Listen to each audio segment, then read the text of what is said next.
number 27, Barry Belli, as Dennis Erickson watches from the sideline. But Belli is something else. They averaged only 14.5 yards per kickoff return last year, opponents against Barry Belli kickoffs. And here we go. The 1987 season is underway. And it is Broussard from the 9-yard line. And he has excellent speed out to the 30-yard line. And that is where Washington State will start their offense. I think if you're Fresno State, you'd rather begin on defense and try to establish dominance early. There's a hometown flavor here being at Pullman, and I think that Fresno State would like to take that away from Washington State. The backs, Rich Swinton has outstanding speed. Tim Stallworth, Victor Wood are the wide receivers, and Chris Layton is the tight end. It is first down, 10 yards to go from the 30-yard line. The quarterback is Tim Rosenball. And he wants to throw immediately and completes the pass at the 35, and man, is he busted by Darrell James. That is the game of Washington State. Quick outs. You'll see him throw it 30 or 40 times a game. It's a possession indicator for them. They want to move the sticks by throwing the ball. Huge offensive line. Mike Utley and Chris Dyko are both 6'7", 6'8". And the line for the Bulldogs, a good one. William Brown may be the Jethro Franklin this year, and Dave Ferguson in the middle. Second down, 5. The right side, and that man is Rich Swinton. Close to a first down. Tony Harris on the hit. It's difficult to defense a team like that as you look at the linebackers. Jay Wilkerson, a very talented young man, and the rest. John O'Leary not starting because of a problem with an ulcer. It's difficult to get to the defensive end and play against the rush when you're so conscious of the pass. Third down and 1. The give for the first down, straight ahead. And that was Richard Calvin. And he, an interesting story. He was a backup to Reuben Mays, the All-American, a couple of years ago. Then was so frustrated he left school. He left school for a couple of years. He was frustrated too because Kerry Porter was there as you look at the secondary. But he came back. He's grown up. He got his academic chores in gear. And he's an established football player. And I think he can help the offense at Washington State. Cougars with their first down of the game. Rosenball wants to throw with a deep drop this time. Completes the pass. And right there is Darrell James again. Chris Layton, big tight end. He goes 6'4", 225. We talked about keys to victory, the offensive line. And right now, Fresno State isn't getting near Tim Rosenball. That gigantic offensive line of Washington State giving Rosenball all day. He's just sitting back and finding the proper target. Well, Rosenball backed up Ed Blunt last year, but was able to get into enough football games to complete 34 passes for 452 yards and 4 touchdowns. And they say he's an excellent leader. He was an All-American as a javelin thrower in high school, but they also say he has that kind of wind-up toss. He can throw it deep, but he does not have a very quick release. Slot to the right side.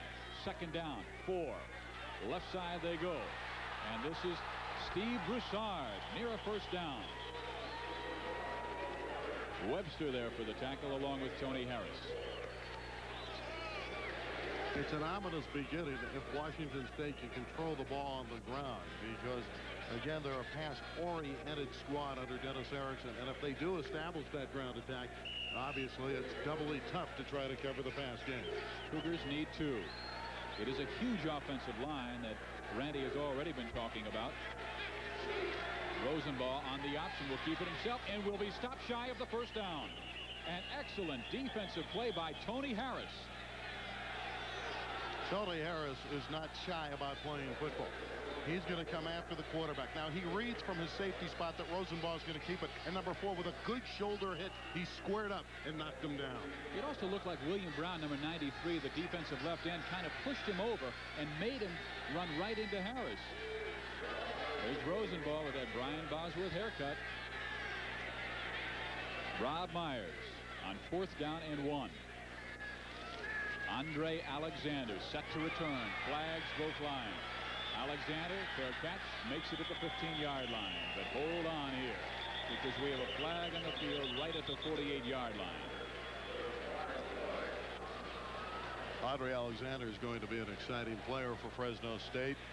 Number 1, the return specialist there. Exciting 4.4 speed, breakaway type of player. He doesn't want to be a Stevie Baker clone. He doesn't want to be called the next Stevie Baker. He just wants to be Andre Alexander, and I think he will help out, and as time goes on, he will bust some big plays for Jim Sweeney's club.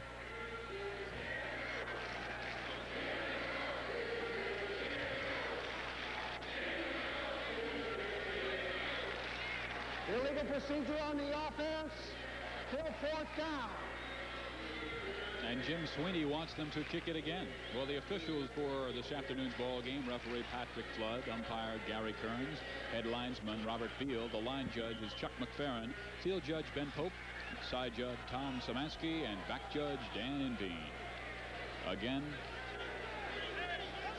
it will be Rob Myers punting to Andre Alexander. Exceptional speed, 4.4 in the 40. 5'6" and 160 pounds, dripping wet. But he's explosive.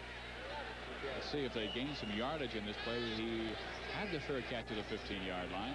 Myers standing at the 32. 4th down, 7.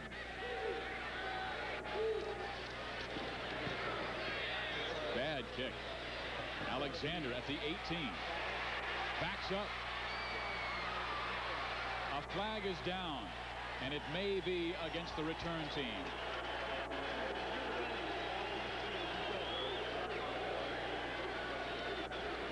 Alexander showing his speed. It'll be a clip against Rod Webster, who tried to come back and help out against Ron Ricard, and he got him from the backside. So that will negate the return of Alexander. And Sweeney does not like to start that way of this 87 campaign.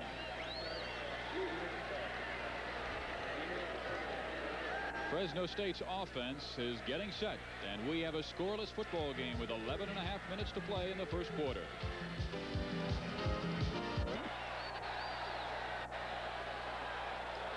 There is Kevin Sweeney's understudy in 1986, number 12, Eric Bushell. He's the quarterback, and he has a big job in front of him today. Skipper, Collins, Smith, Jenkins, and Bartlesky are the backs and receivers.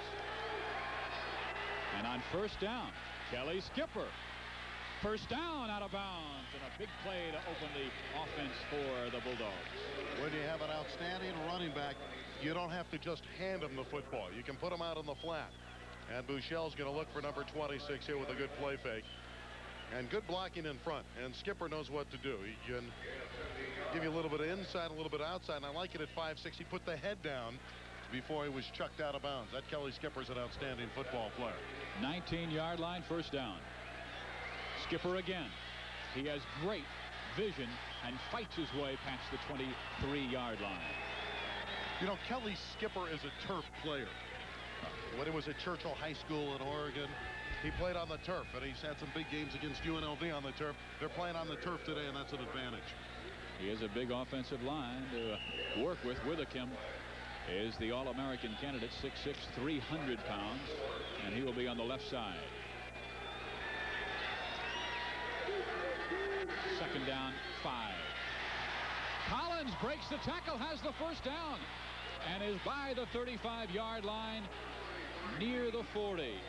Sean Landrum really had to make the touchdown-saving tackle. They say that Dean Collins is a hard-working running back, and he breaks the tackle there and goes to the outside. That was an aggressive run and a great move. He was all but wrapped up by Marvin Adams and was able to shake free. 1st and 10 from the 40. Both teams moving well on their first offensive possessions.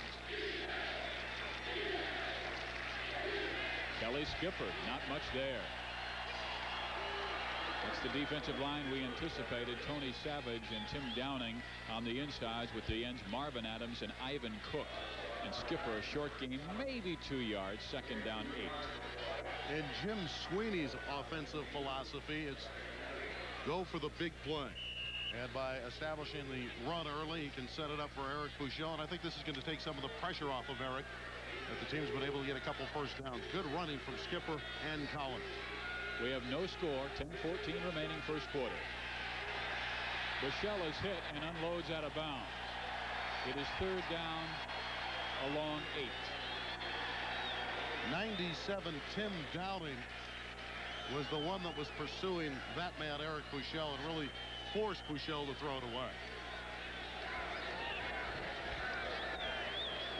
Jim Sweeney, he has a 6-1 record against Pac-10 conference schools in their 9 years under Jim, and there's no sneaking up on people anymore. He says he knows Fresno State gets the respect they have so deserved over the years. Big play, 3rd and 8. Pro set. Dumps it off, and here's the pass. And it is incomplete at the 22-yard line. A flag is down. Ron Jenkins with the pass to Andre Alexander, and he was wide open. This was the play that we knew was in the book. Jenkins, a high school quarterback and a great athlete, had a wide open Alexander, and he would have been down near the 10-yard line had he held it. But it's the first game jitters for Andre, and there's a marker down, and it's apparently against Fresno State, which is going to make Andre Alexander feel a little bit better anyway, because it wouldn't have counted. Just a little bit better, not much. I'm wondering if that was a forward lateral. We'll wait for referee Patrick Flood to give us the indication. Fresno State, meanwhile, brings their kicking team on the field. Illegal forward passes. 2 forward passes not allowed on the offense. It's Now, also the loss Jenkins of down. pass was legal. 4th down. Puchel is the one that threw it illegally. He threw it forward. He had to throw it backward to make that illegal play.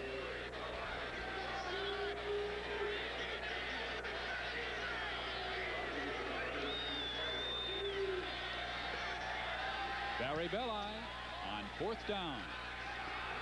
There will be a return. Oh, what a hit. Claude Brown.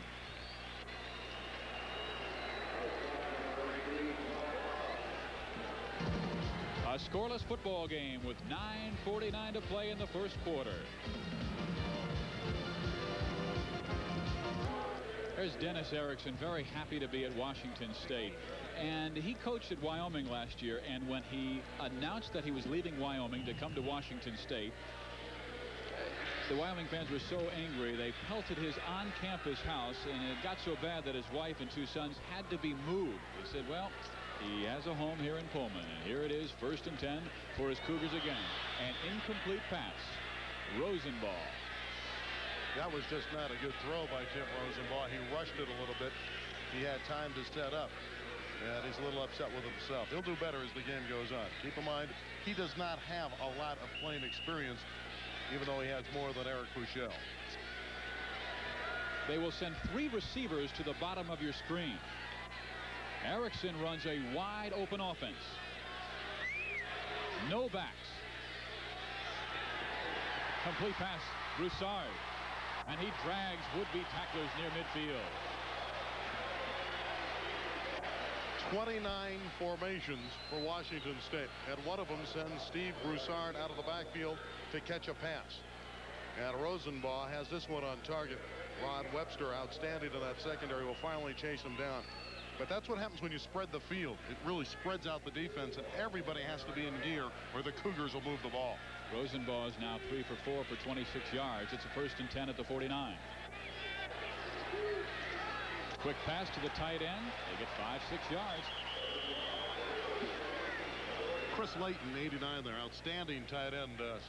Some of the publications, the early magazine articles say that he's the best tight end in the Pac-10. He's a good football player, and Jim Sweeney knows that, and they're going to have to try to hold him up at the line. If he gets open in that little 5 to 10 zone area, he's going to catch a lot of passes for Washington State.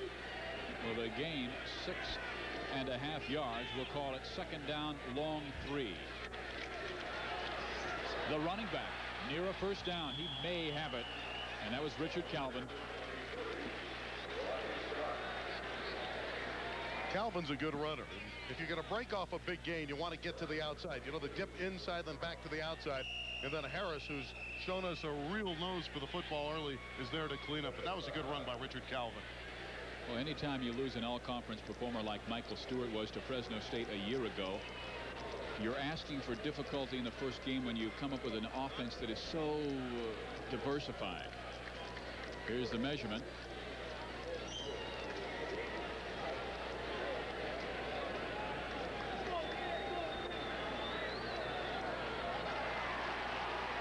The third first down for Washington State.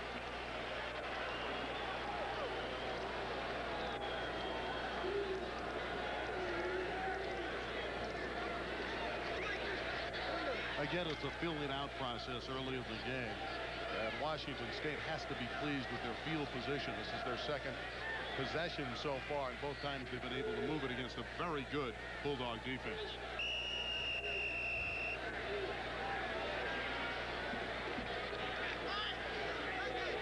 From the 41. Three receivers again to the right side. Calvin. Nothing there. Great defensive play by William Brown. He stretched that play out. Number 93. Team speed, and Fresno State defensively has that.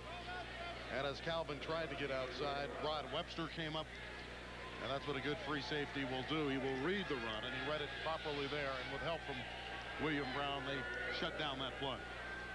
Second down and 10. Rosenbaugh again backed up Ed Blunt last year. He had one start. The blitz was on. The pass is complete. It's Broussard again at the 28-yard line. And that's another Cougar first down. Now Broussard makes a great catch, but give the credit to Rosenbaugh. As Bollins was coming, a safety blitz. And he looked and picked up. He saw number 7 from the right, and he was able to pass downfield. That's a great, great play by Rosenbaugh. He read the defense. His nickname is Brunswick for bowling ball Brunswick because he's only like 5'7", 205 pounds. Broussard, 2 catches, 28 yards. The tight end drops the football, Chris Layton. Second down 10. Blair Holloway on the defense. Good reason for Chris Layton to drop that pass. He was looking up, and Mr. Harris was in the area again. Tony at 6'3", 195 pounds. Safety. He's an imposing figure, and Layton saw him and dropped the football. Harris is a very good football player off of what we've seen here in the first 8 minutes. San Joaquin Valley right now saying defense, defense. And here it is, second and 10. A fumble on the play. It's Fresno State's football. And guess who? Mr. Harris. Hey, I'll tell you, when he looks at the highlight films, he'll be grinning from ear to ear. Second look at it. Rick Schwitten got hit as he went into the line, and the ball comes free. And number 4 is Johnny on the spot again. Tony Harris playing big. From another angle, see O'Leary 80 run by the play, and he helped bust it up, though. The ball came free, and Harris with a big recovery to stop Washington State's penetration. First and 10 for the Bulldogs, 25-yard line. Kelly Skipper leaps one man, about a 5-yard gain. Second down, long 5. Artie Holmes there to knock out Kelly Skipper. Kelly will remind a lot of people of Joe Morris of the New York Giants, and I think Jim Sweeney there has to be pleased now that his team has been able to stop Washington State. He's taken the crowd out of it a little bit. But getting back to Skipper, he is a Joe Morris type. He's a big back player. He's just a tremendous performer, and I think as the year goes on, he will break off some big runs for Fresno State. He's averaging 4 yards a carry in the game. Dean Collins, a big hole, has the first down past the 35-yard line to the 36, where the tackle is made by a Holmes again. Bulldogs have established the ground attack early, and Dean Collins is running hard. He's replacing Ron Sims, who is supposed to be the starter, but Ron has that twisted ankle and probably won't see any action today. Might be tough for him to get his job back the way Collins is performing out there. Strong blocker as well. High formation. Skipper. Oh, he stood up the defensive back. And Skipper, another good game. Sean Landrum. Look at those legs on that guy. Unbelievable. You got a great block turning the corner from his counterpart in the backfield. Dean Collins early is the man that sprung him loose. Number 33, the fullback, in front of him, gets a good block right there. He cut his man down, and Skipper's able to turn the corner. That's what you like. Now they'll be able to be friends and go out to dinner when one back helps the other back. Second down 5. Collins again powers the middle. He'll be about a 2 yards shy of a first down. Steve Cromer there on the tackle. The inside defensive tackle who is playing in back of Tim Downing today. You know, it's interesting, Randy. We were visiting with Ron Lee, the strong safety for the Cougars yesterday, and he said they want to intimidate Eric Buechele as quickly in the ballgame as possible. Get him flustered. Right now, it looks like Buechele is a headsy ball player. Well, right now he has not had to do much because the ground game has been established. Skipper for the first down. He needed to get to the 46. He made it to the 47. And the Bulldogs nearing midfield. Keep in mind that ground game, when it works, opens up the passing game and alleviates all the pressure that would be on Eric Buechele's shoulder. And there was just a small crease for Skipper. And at 5'6½", he was able to slither through. That was an impressive move.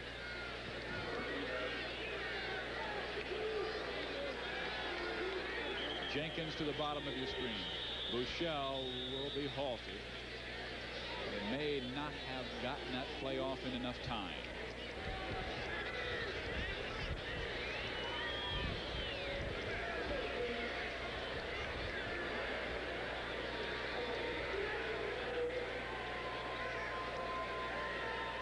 There's Jim Sweeney.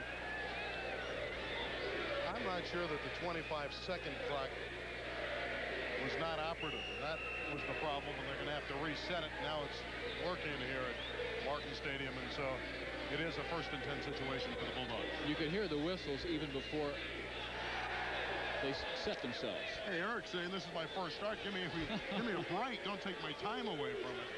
Well, they got the full 25, and Buechele wants to throw. Dumps it off to Skipper. Man, is he a tough little guy.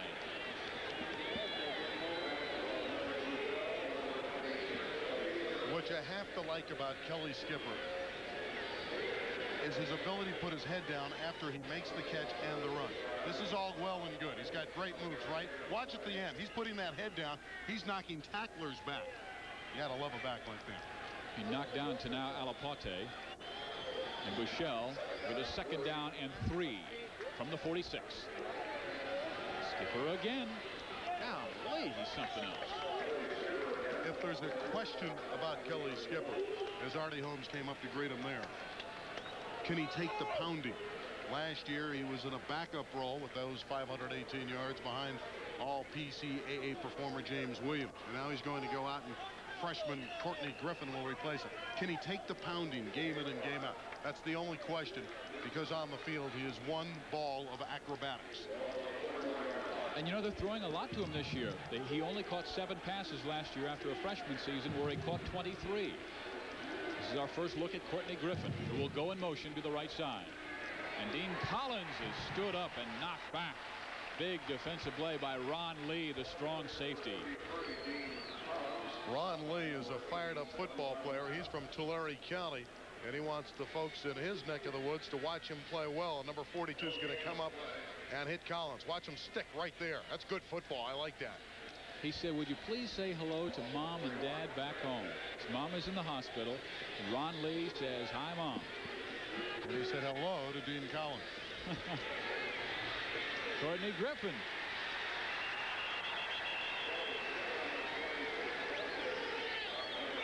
Three minutes and 30 seconds remaining in the first quarter, and we have no score.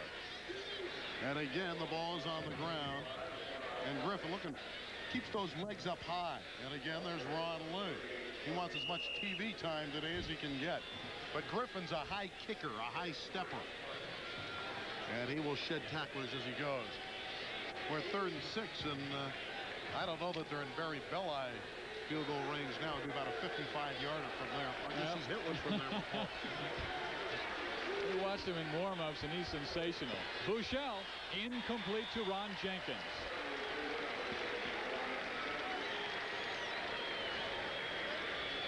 It'll be 3rd down.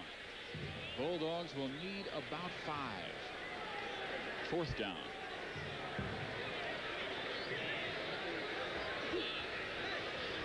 And Belli will be out there. Well, the conditions are ideal. There's no breeze. It's a warm afternoon in Pullman. 79 degrees at kickoff. So why not? 53 yards, it's makeable for a Barry Belli. He needs 27, his number, to break the NCAA record this year.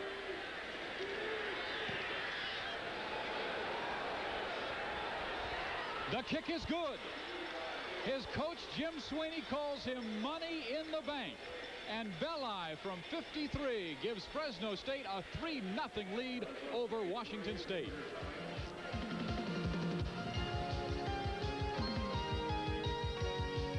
Well, welcome back. 3-0 Dogs. You know, I was talking to Barry Belli before the game where he was practicing 40-yard field goals. He said there's a slight east to west breeze, and he was kicking them easy, 50, 55 yards. So that one, no surprises. Stephen Randy. He's an exceptional young man. 54 of 74 field goals, 72% in his career, 95% from extra points. His longest is 55, and he opens 87 with a 53-yarder. Got to shake up Washington State just a bit. They had stalled the Fresno State drive, and Belli steps out and hits from 53. It's hard to believe his high school coach said he wouldn't make it in the collegiate game. He was a linebacker and sometimes kicker. But Barry Belli said, hey, that's going to motivate me. I want to play big-time college football. I'm going to be an All-American. And he's proven his high school coach to be wrong. James Hasty from the 2. Out of bounds. Near the 21, flag goes down.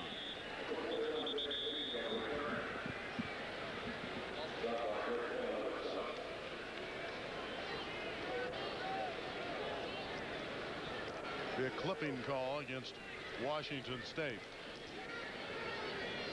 Had a little bit of a momentum swing for the Dogs. Early, I felt that Washington State was moving the football. They were getting good offensive thrust up front from that gigantic line. But after that fumble and the long field goal, First and 10.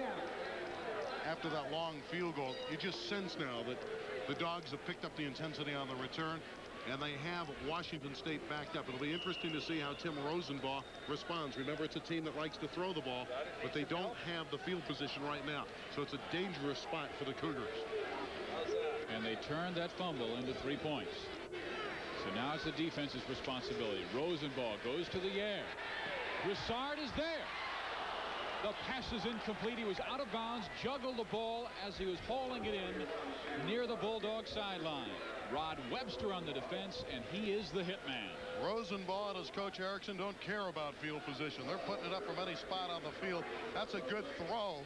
Just he ran out of room, and that's also a great hit from Webster to dislodge the ball. Outstanding throw by Rosenbaugh. You know, he talked to Coach Erickson the other day. He said Rosenbaugh will throw the football 30 to 40 times in a good game, 60 times if we're playing poorly. Incomplete. Third down, 10 yards to go, but a flag goes down, and it may be against the defense. Tony Harris was there for the defense. Rosenbaugh is crushed on this play by William Brown coming from the left defensive end spot. So Washington State very fortunate on the flag downfield. Number 93 really hit him as he released it. But right there, Layton was fouled by Harris coming over the side. And he had that left arm draped around him. Yeah, he hooked him pretty good. But again, the first penetration from the defensive front of Fresno State. Defensive pass interference. First and 10 from the spot of the foul. William Brown, a junior. Very quick. He's strong. He's deceiving at 6'1" and 250. That's not big by today's standards. But number 93 for the Dogs is outstanding. And remember, when he gets in to the backfield, keep in the back of your mind, how many people was Jethro Franklin occupying to let Brown do his thing? Because Franklin is a terrific right defensive end, and they have to be cognizant of him. He's an Outland Trophy candidate this year. Steve Broussard has come into the game. He was split to the right side. Rosenbaugh. Incomplete, almost intercepted. O'Leary was there. Webster was there. And boy, you could tell the way Rod Webster was upset. It looked like, man, I had 6 points there. Rod Webster is saying to himself, I should be in the end zone. I should be doing a dance. Rosenbaugh, an ill-advised pass. And O'Leary actually played defense against Webster. That's one for the record. It's good to see John in there, though. Tough guy on the inside.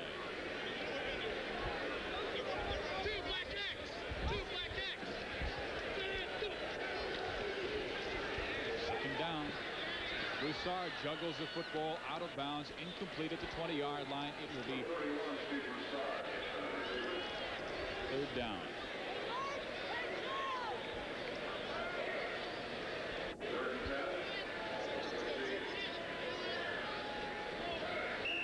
Big play for the Bulldogs right here, because Myers could be kicking into a win. Jim Sweeney could have the football near midfield. Rosenball completed 4 of the first 5 passes. He's now 1 of his last 5. Has the pass complete, but right there is O'Leary, and Ed Teamstead goes down. Chris Reinhardt, excuse me, number 60. It takes an adjustment period to get used to this freewheeling offense. And right now the Dogs have adjusted to the offense of Washington State, and they've been able to pick up the receiver, or in this case a back coming out as a receiver, and that's a great play by Reinhardt, who really smelled it. So Myers is on. 4th down 10.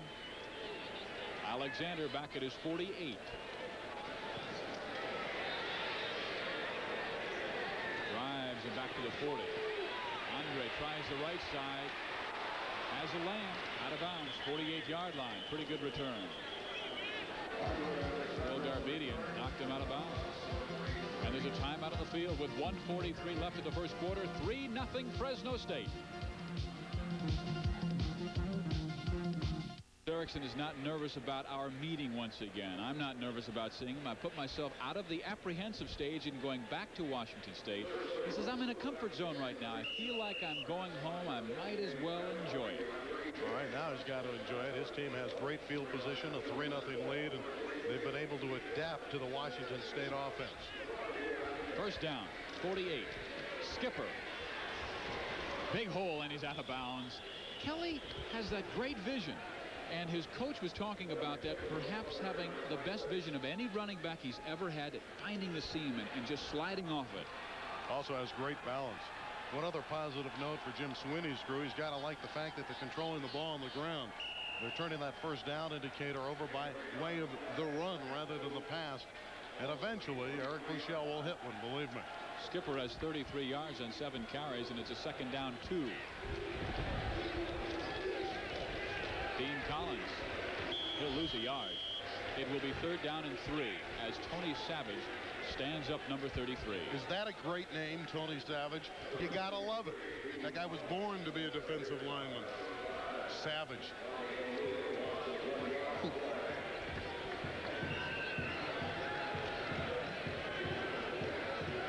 It's a big play because I know Belli's got a great leg, but he's not going to hit one from 61, I don't think. So they need to get a first down here to get in Barry Belli's range. I'll tell you, you never know with his leg. I think he had the distance before.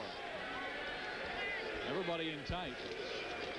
Skipper gets the call. The carry bounces off one man. I believe he will be shy.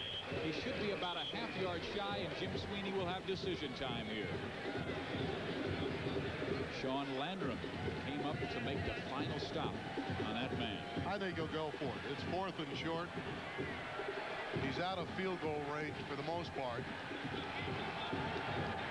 And his offensive line has done a good job. Let's take a look at that play again. 2nd back. Collins laid 1 block down. Look at Skipper's bounce. We were talking about that. And he was able to fall forward to make it very close. And from another angle, number 26, dynamic Kelly Skipper, putting the head down. He knows he has a yard to go there. So watch him go backwards. But he comes up a little bit shy, and they'll stretch it out. And they're about 8 to 10 inches short of their first down. And the riverboat gambler on the sideline, Jim Sweeney, says, let's go for it. I think he has to go for it. He has to establish that he has a better football team. If you don't think you can pick up 8 inches, the way your team's been running, you shouldn't really trust him at any point. He feels he can pick it up. He feels he's got a good offense, and he wants to get that first down and control the game. He will go with 3 tight ends. One is a wingback. And the quarterback sneak. And Washington State is all over Fresno State. And we talked about momentum earlier. There it is in the stands. The home opener for the Cougars. This is a gigantic defensive stand. Buechele put the head down, but there was a lot of red there. And they will anticipating the quarterback sneak. You see 42 Ron Lee in there, and from the other angle, but they could not move him out. Washington State, that big defensive front, and Tony Savage was a force, number 75. So is Tanao Alaponte, number 55, who came in from the middle linebacker position and really stuck him. Rosenbaugh on first down. Oh, most intercepted. Calvin with the catch, and he's out of bounds. A first down inside the 40-yard line. Boy, you could see the read by the cornerback coming up the left side, Darrell James, and almost picks off the pass. James Rivera, linebacker, read it perfectly. He just mistimed the ball. Then the reception, and Calvin was off to the races for a big gain.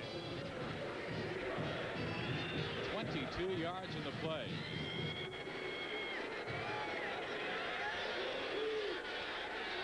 $37-yard line. Jethro Franklin. The pass is incomplete.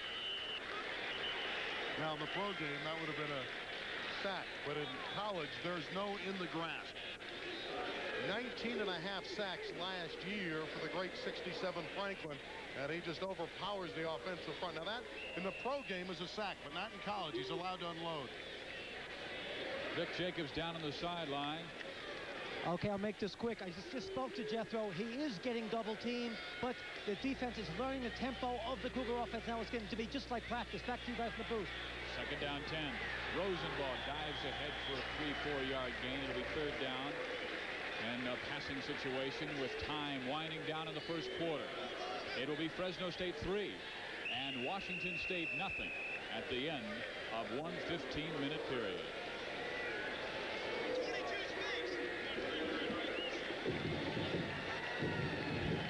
We'll be back with the second quarter after this.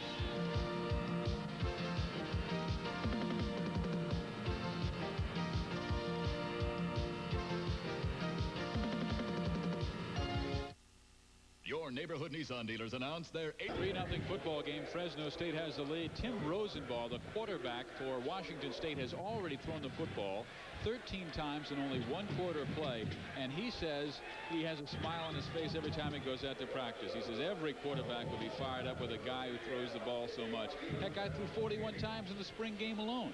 You know, there's pressure on him and Dennis Erickson for the simple fact that Rosenbaugh is from Pullman, Washington. Now, you want to stay at home, you want to play for your college, but that also adds pressure. And keep in mind, his father's an associate athletic director. His mother used to be a PR individual in the athletic department. She's only on the Chamber of Commerce now. So there's pressure on Tim Rosenbaugh to perform. All right, 31-yard line. And Rosenbaugh will set it up with a third down 5 situation. The Cougars statistics thus far, well, the first down, that is incorrect. Washington State right up there in first downs as well. 64 yards rushing. That's the interesting story. And that is why Fresno State has a 3-0 lead and the one turnover by fumble as Fresno State turned around and had the 53-yard field goal. Rosenbaugh needs 5. And he will not get it. Fourth down. Great play by Jay Wilkerson. He came across the field to get to Rosenbaugh. You know, if there's a knock on Wilkerson, he plays with sometimes too much enthusiasm. He's picked up some penalties in the past, but that was a terrific play across the field, and he got to the quarterback, and it'll force a long field goal attempt here. This is Kevin Adams. He has a long in his career of 53 yards. It is up, and it is good. And we have a tie game with 14:20 remaining in the first half. It is Washington State 3 and Fresno State 3. The kickers right now, the big story in the ball game. Barry Belli, a 53-yard field goal, and Kevin Adams of Washington State from 47 yards out. And number 4 really blasted it as well. He's got a great leg. Been a little bit inconsistent, but he looked very, very good there. Back deep for Fresno State. Andre Alexander and Brock Smith. Smith about 8 yards deep says no, sir. showcase that strong leg right there. That's a weapon now, because now Fresno State has to go 80 yards. Takes away that return and takes away a little bit of their speed factor on the specialty too.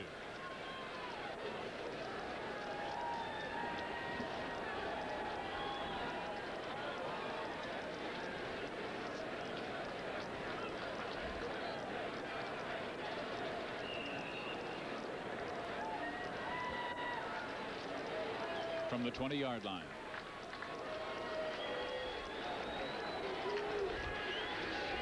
Close set. They're going for the home run. It is complete for the first down. 46-yard line. Brock Smith. In the Fresno State offense, they throw the ball very high, feeling that their receivers can find it and run under it. Buechele with excellent execution. And watch Smith. He knows where the ball is, and that's a great grab for a long gain. 34 yards on that catch. And all of a sudden, these offenses beginning to heat up. Skipper. Just a few. 2 yards, we'll call it. Second down and 8. Tackle was made by Steve Cromer.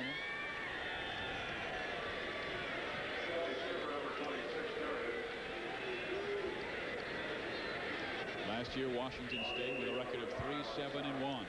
Fresno State 9-2. But so many graduated, including 4 into the NFL. Skipper with 37 yards now on 9 carries. Buechele under pressure. Pass is almost intercepted. Tony Savage, 75, is the one that penetrated. And he got the left arm up and bothered Buechele and batted it down right there, and he deflected it. It was nearly intercepted by Artie Holmes, number 19. That's dangerous, obviously, when the ball is tipped like that. It's a third down situation and probably another aerial for Buechele. Bulldogs need 8 yards.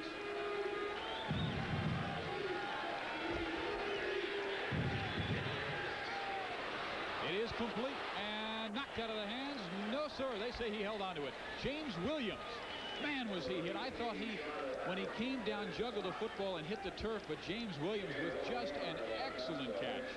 That was not an excellent catch. That was a miraculous grab by Williams.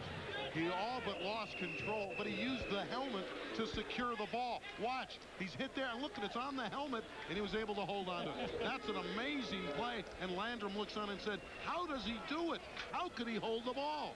Velcro on the fingertips. Incomplete pass. Was the arm going forward? I believe it was. Now the officials have not ruled incomplete pass or a fumble. If it's a fumble, and they're saying it is a loss of 3 yards. Second down, 13 for Fresno State. And it was Tony Savage again who came in and got to Buechele. Savage is causing great harm up front. He's a sophomore. They feel he's a real force. That's what the Fresno State crew thought. We had to shut down Savage, and they haven't so far. The pass is complete. Adrian Cooks. Like this call. Show a little bit of play action right there to the first back Skipper, and a little rollout to take the pressure off and dump it off to Cooks, who's a big back and an impressive specimen as a freshman. Third down and 3. But you notice how quickly Coach Sweeney was able to adjust, and after the pressure, he said, let's take our quarterback out and let him roll a little bit. They must get to the 23-yard line, to the 25, and that is all. So it's Belli time. You are Washington State, you're on defense, and you got to figure it's Kelly Skipper, and so did Ron Lee. It's fourth down and 2. And Belli will tow it up near the 32-yard line, making it a 42-yard field goal. He is already a three-pointer to his credit from 53 yards out. We are tied at 3 with 11:18 remaining in the first half. It looks good. And it is good. And Fresno State has the 3-point lead at 6-3 with 11 minutes and 9 seconds to play in the first half. We'll return with more football after this. We're working with two of the premier field goal kickers in the West Coast, Barry Belli of Fresno State and Kevin Adams of Washington State, and thus far it has been just that. Belli with 2 from 53 and 42, and Adams with 1 from 47. So here we go again, and Belli to kick off from the 35. The only way you can stop a Barry Belli is to keep him off the field. And that long pass from Buechel to Brock Smith gave the Bulldogs field position, taking it away from Washington State, and really set it up for Barry Belli. Well, the last time Washington State returned a kickoff for a touchdown, and we have an onside kick, and it is recovered by Fresno State. When you pull out the stops, you go for everything. Now, I'm not sure that it's Fresno State's ball yet. I got to believe this did not go 10 yards. But a great idea. It's very close to the 10. And I think we're going to have a nice argument here. But now the ball's going back to Washington State. I saw Belli walk up to the football, and I thought he was going to toe it up then, and he just took off. And I was getting ready to say how the last time they returned a kickoff was back in 1971. Well, let's see. Did it get to the 45-yard line? That's the question. Doink, doink. Well, from that angle, it's impossible to tell. 10 yards, it's a violation. Apparently it was giving touched the receiving before. team the ball. First and 10. So the gamble just falls short. Literally. Washington State has things going their way now from the 45. But you have to have confidence in your defense if you're going to try something like that, and Jim Sweeney does. The lone setback is Richard Calvin. He gets the call, the carry, and a 4-yard gain. Second down 6.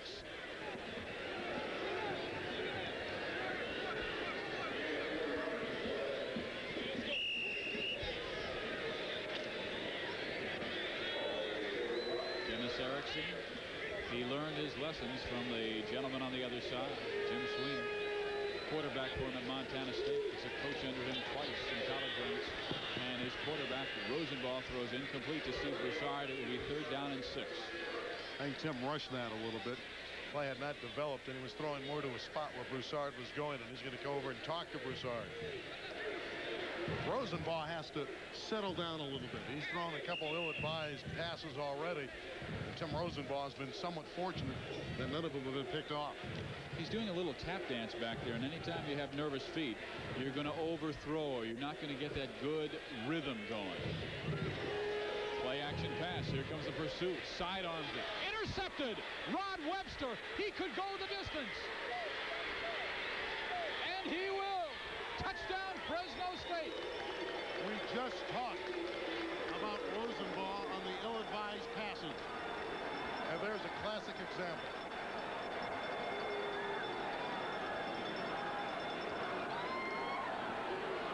Tim Rosenball rolling to his left. A good play fake there, but he hurried it again. His receiver was well covered, and Webster was in the right spot. And that's an easy 6. And what a way for an all-conference performer to begin his year with a touchdown from the defensive side. 63-yard score on the interception. Rod Webster, that's a great play. That's 12 interceptions in his career. And he's moving up on the list. Oh, my. Belli has his first extra point of the 87 campaign. And all of a sudden, we have ourselves a 13-3 Fresno State lead with 10:24 remaining in the first half.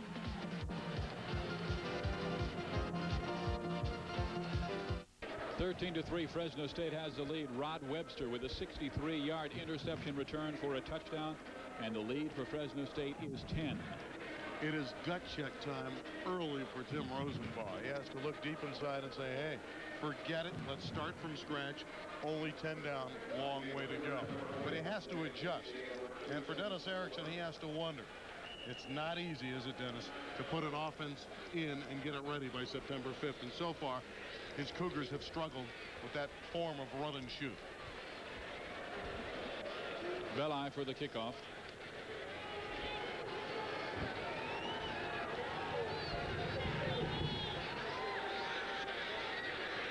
Towards the sideline, will go out of bounds. 5-yard penalty.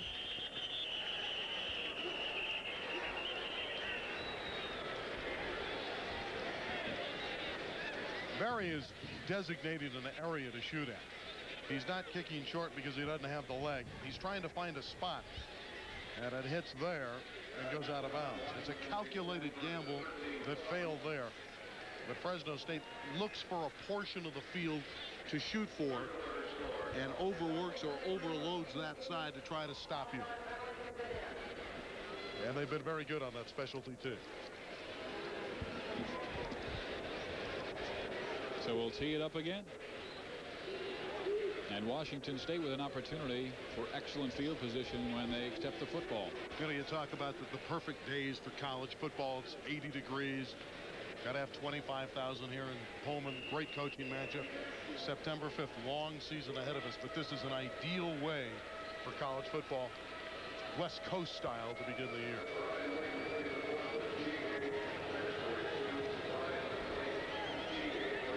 Broussard and Hasty deep. This is Hasty at the 24, fakes the return, and he is ridden down at the 29-yard line. So really not that strong a return after he accepted the football near the 20.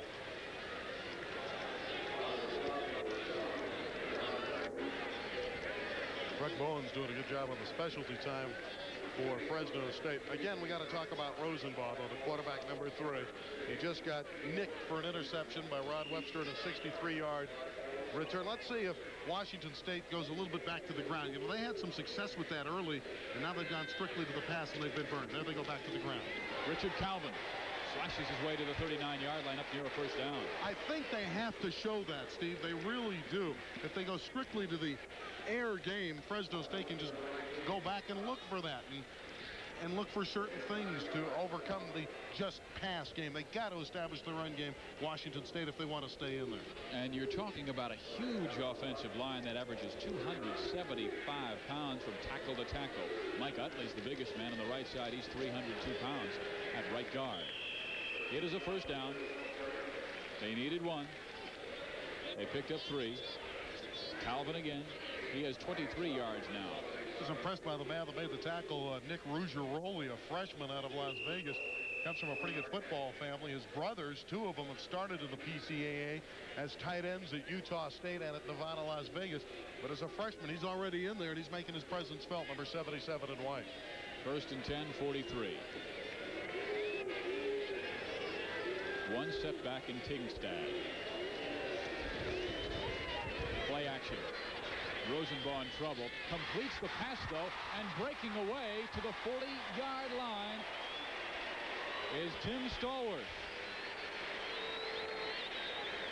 John O'Leary having to perhaps make a touchdown-saving tackle. It's nice that you have a receiver that'll come back and help you out.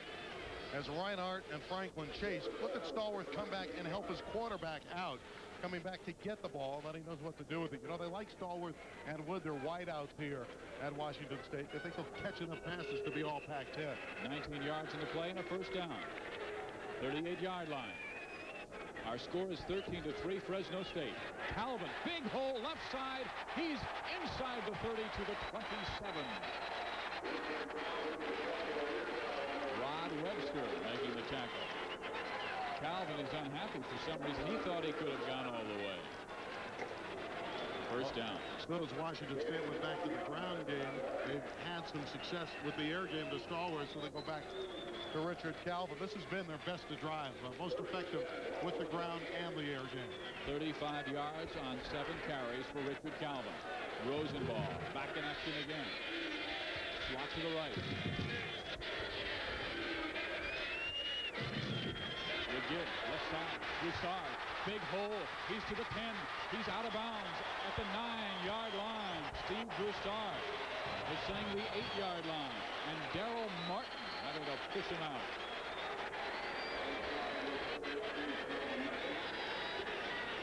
That big offensive line able to block and let Broussard go to the outside. Ken Kuiper, number 72, a junior, 6'5", 270, really laid a block to free his running back for 18 yards. First and goal. Calvin stood up. Whoa. Is that Rod Webster? Yes, sir. Rod Webster is bidding to go into the Football Hall of Fame prematurely. Already had the interception, but Mr. Webster with an ideal shoulder tackle. He really got down, got in that good posture, that stance, and drilled the ball carrier. You know, they switched him from free safety to strong safety. Why? I think they felt that they could get him more into the action, especially in this game with the tight end going over the middle. They want him in the middle of the field. And plus they have Tony Harris, who's so very good at the free. Second and goal.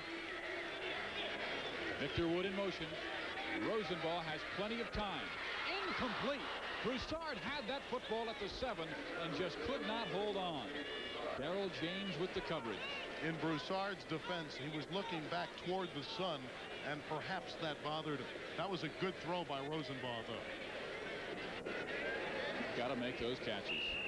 Third down goal. Yeah, but when Father Saul looks down on you, Steve, it's mighty tough. 13-3, Fresno State by 10. Belli with 2 field goals. Webster with a 63-yard interception return for a score. Rosenball in the option. Calvin knocked down at the 1. Decision time for Dennis Erickson as John O'Leary stops Richard Calvin at the 1-yard line. And the fans already have made the decision for Dennis Erickson. The quarterback on the option has to wait to the last possible instant. And a perfect execution play. Jethro Franklin got nose to nose with Rosenball before the pitch out. Rosenball made that play.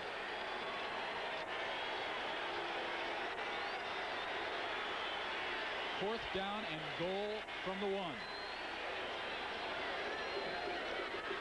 Touchdown, Steve Broussard.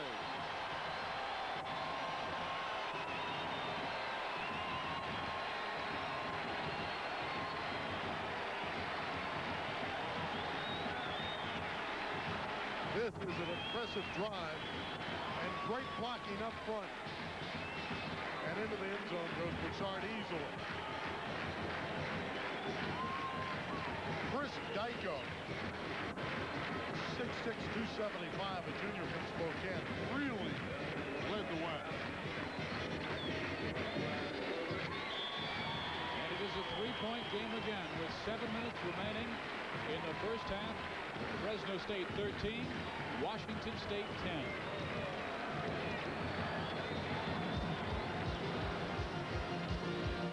70-yard drive by Washington State in 9 plays, 7 running plays, 2 passing plays, and then the 1-yard touchdown by Steve Broussard. It took 3 minutes and 12 seconds. And Randy, you were talking about something, the fact that Fresno State is much quicker. On that play, that drive, we saw a much stronger, powerful Washington State Cougar football team. Ideal drive and a physical drive and an impressive job by the entire offensive line of Washington State. So Fresno State will start their offense from the 20-yard line. And that touchdown really got the crowd back into the game, too. After the Webster interception, it was very sullen in the stadium here at Martin. And you had the feeling that Washington State was a little out of it. When Erickson fired the troops up, they came out with a very spectacular drive, and now everybody's on their feet yelling and screaming. And with a new coach, he knew, hey, I got to get the fans on my side. It was 4th and 1. I had to go for it. The right side offensive line moved in the right side.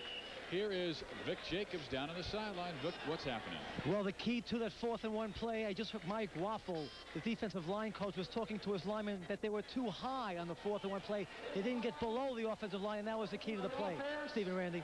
Still first down. 5-yard penalty against Fresno State. 1st and 15.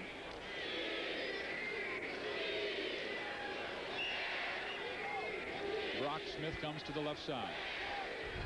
Ron Jenkins to the right. Dean Collins with a nice move. back near the original line of scrimmage. Gain of 4. It will be second down 11. Nice cutback by Dean Collins.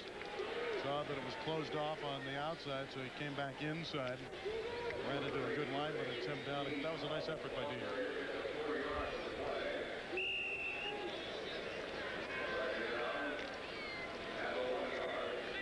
6.5 minutes remaining in the first half. Fresno State by 3, 13-10. Play action pass. Almost intercepted. It tipped off the hand of Craig Jones and almost picked off by James Hasty, who was just standing there and apparently didn't see the football.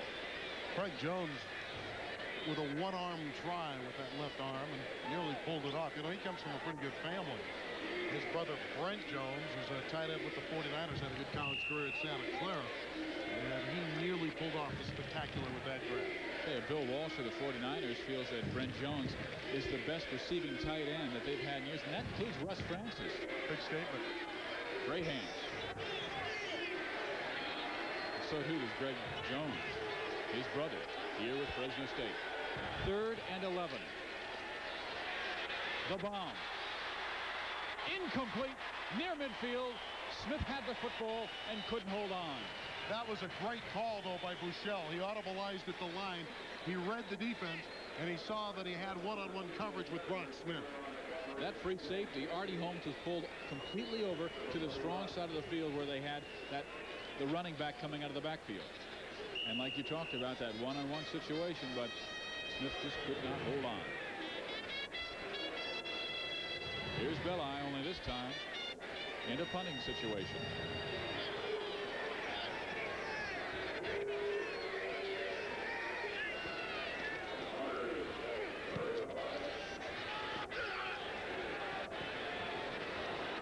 Gets a good roll. Stallworth will back away. And Claude Brown will let it roll, and it was a dandy. Isn't it funny how the good kickers and punters get those rolls? 54 yards.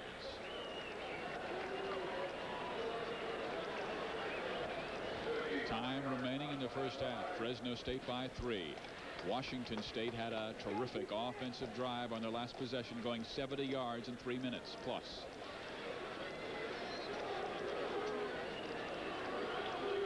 From the 26-yard line. Wood and Stallworth wide right. Broussard will fill the slot along with them.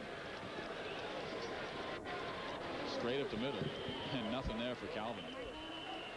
They may give him enough back to the original line. Second down 10. All out. Fresno State's going to try to adjust to the run. And Jethro Franklin and John O'Leary were there to plug that one up. And now Tim Rosenball will probably go back up top again. With their offense, he almost has to. He'll split his backs for now. Let's see if somebody goes in motion. Nope. But they're both going back to throw, or back to receive. And there's the bomb. It's incomplete. Hasty. Darrell Martin with the coverage. Victor Wood. And it's 3rd down 10. Rosenball is feeling some heat from the outside from Jethro Franklin. That was good secondary coverage, too. Rosenball really had no place to put it.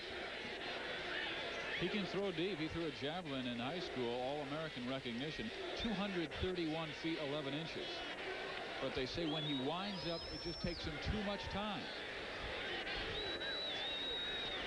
Again, he has plenty of time. Dumps the pass off to Calvin, and Calvin will be stopped shy of a first down. It will be 4th down in a punting situation. Bulldogs did a very good job there filling the passing lanes. One of them up front, and I didn't get the number, jumped up very high and distracted Rosenball enough.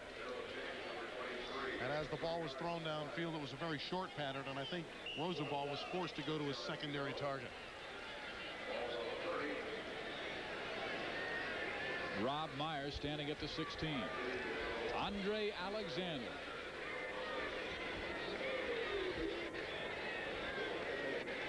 Still waiting for this little guy to get just a seam.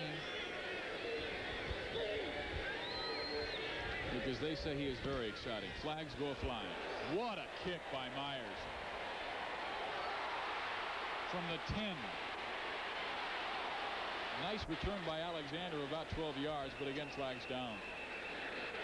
Andre the Giant at 5'6" is fun to watch, isn't he? Quick as a hiccup.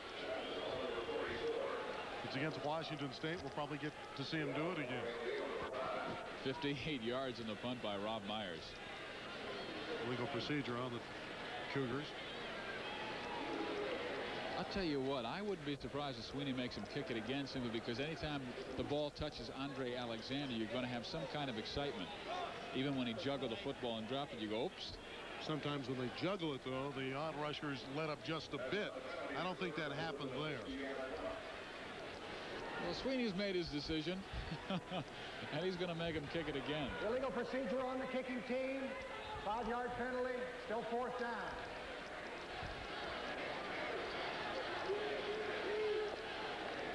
When you look at Alexander, number 1 in white, keep in mind he has 4.440 speed, and that's amazing. So if he gets any kind of crease, he can take it the distance. Myers boomed at 58 yards previously. Alexander at the 35. Again. Well hit. 24.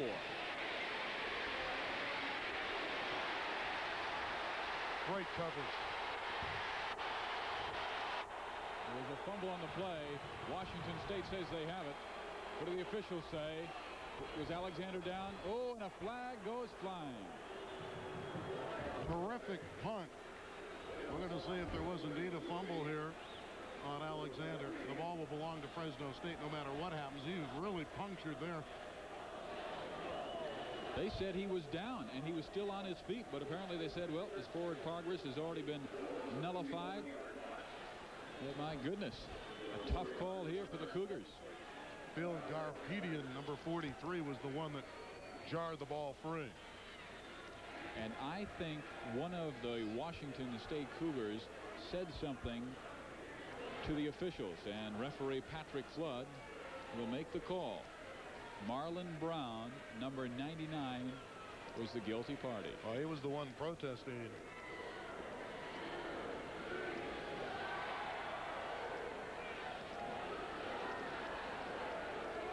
It will be Fresno State's football regardless.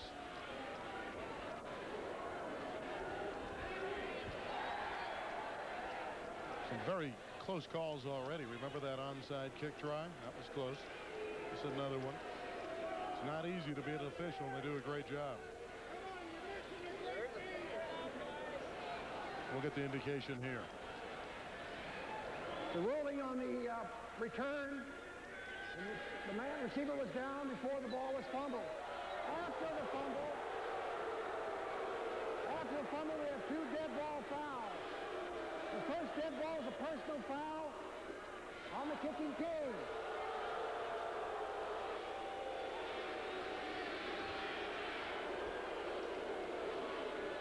That results in a first down this way. The second dead ball foul, personal foul on the receiving team. The result is a first down and 25. First and 25. Double foul, large obstacle for Fresno State. They will own possession, but they'll move it upfield and then back 15, so it's first and 25. Now they'll come back the other way 15 yards. Vic Jacobs, do you understand what's going on? Let's go down on the field.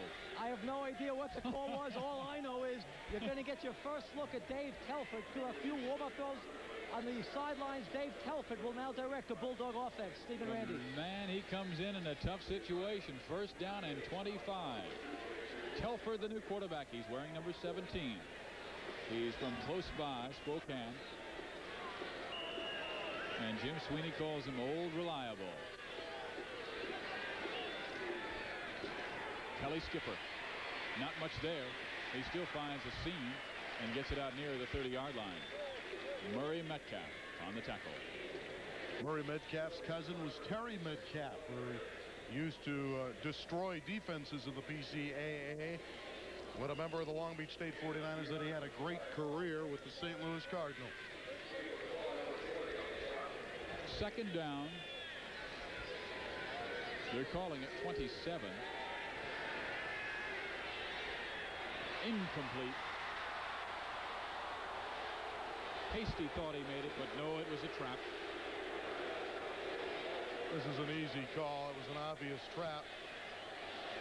Looking for his tight end, Greg Jones. Good protection there from Jeff Trussell, the tackle on the outside. And he just threw it too far. You know, he's pumped up a little bit, playing in front of the home folks for the first time. A little bit too much on that one. Too much pizzazz. Sweeney tells us that last year in the spring game, he could hardly throw the football 35 yards. He came back in the fall, lifted weights during the offseason. Man, he has come back strong. Complete to Kelly Skipper. Nothing there. 4th down. And Washington State will get the football again. Phil Garabedian on the tackle.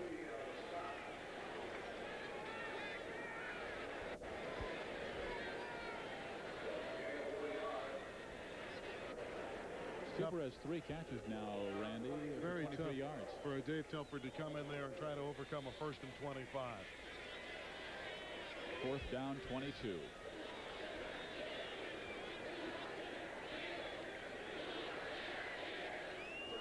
Look at that average. Is that doing the job? It's done everything so far. Short kick, 35-yard line. Tim Stallworth gains 4 on the return to the 39. Claude Brown there for the coverage.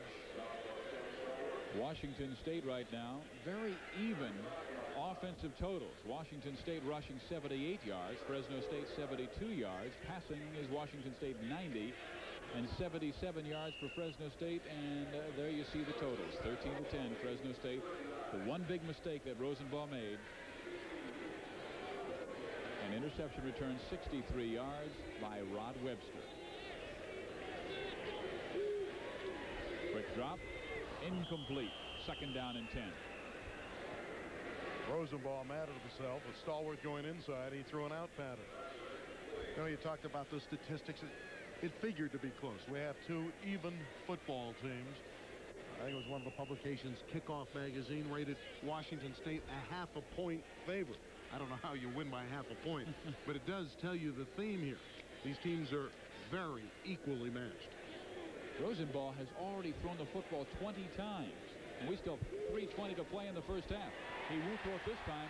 Broussard gets the 1st down by midfield. Tony Harris, number 4, makes the stop. When you're rushing hard, sometimes you forget to defense the quick play, the move up the middle, like drawing. And that was a quick draw right up the middle. And that front, that defensive front was really coming strong, and he ran right by the defenders. And a good block up front from Maholchuk. Broussard, 34 yards on just 4 carries. Richard Calvin tries the middle, not much there. 2nd down 8.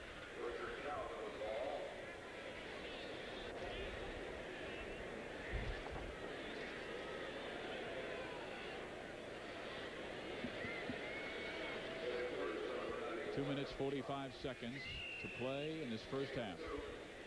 Erickson may want to keep that ball on the ground to keep the clock moving, to keep the football at Fresno State's offensive hands.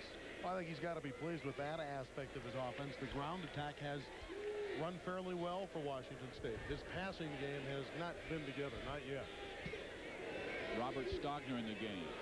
On the delay, Broussard is run out of bounds. A fine defensive play by Fresno State secondary. Greg Bowens did an outstanding job of stringing the play out. What you want to do against the ball carriers, make them run laterally and use that sideline as a defense, and they did that on that particular occasion. Loss a yard. 3rd down 9.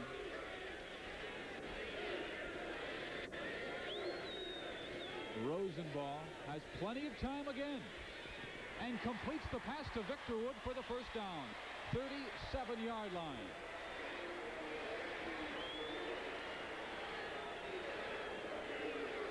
When a good quarterback has time to throw, he will pick you apart. Look at him stand, wait, find Wood, 1st down. Way too much time to throw.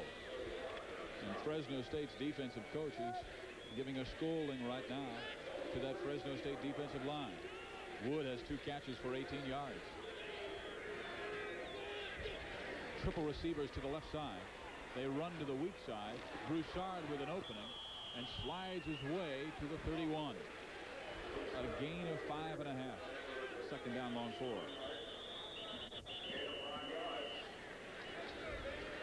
John O'Leary came racing through clean and really broke up the play, although Reinhardt got credit for the tackle. We have 1 minute 42 seconds remaining in the first half. 13-10 our score. Fresno State has the lead. Barry Belli has been the difference thus far with a pair of field goals. Webster with an interception return for a touchdown.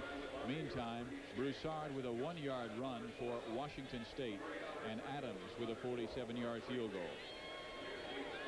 There's the time. And I think Fresno State's defense needed this timeout badly. They played a lot in this second quarter. I think that's true. Washington State is just showing them the ball, giving it to the running backs, Calvin, for the most part. And Rich Swinton and said, hey, we're coming right at you with that big offensive front with the likes of Chris Dyko, Mike Utley, and Ken Kuiper, who are all 6'5", 6'6", 6'7", and 275 to 290 pounds. And they want to wear down Fresno State and try to get the lead before intermission. There's only 1 minute 42 left. Kevin Adams has been pacing the Washington State sideline. And he will watch his football team try and get closer and closer. Adams is the kicker for Washington State. Rosenball again to Richard Calvin. Good play by Atade. And Chris Reinhardt.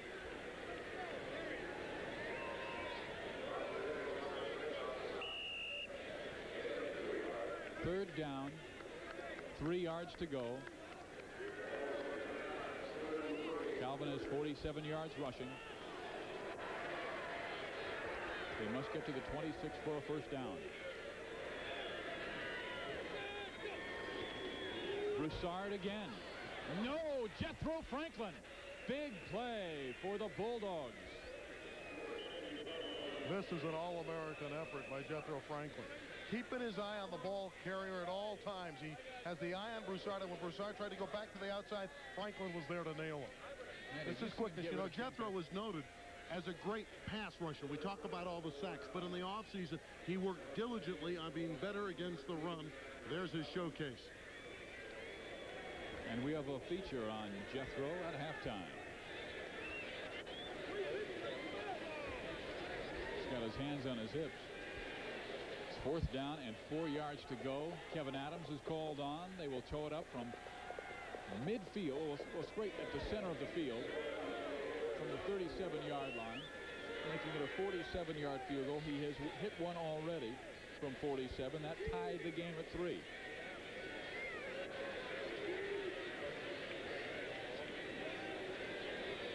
One minute remaining in the first half. Fresno State with a 13-10 lead.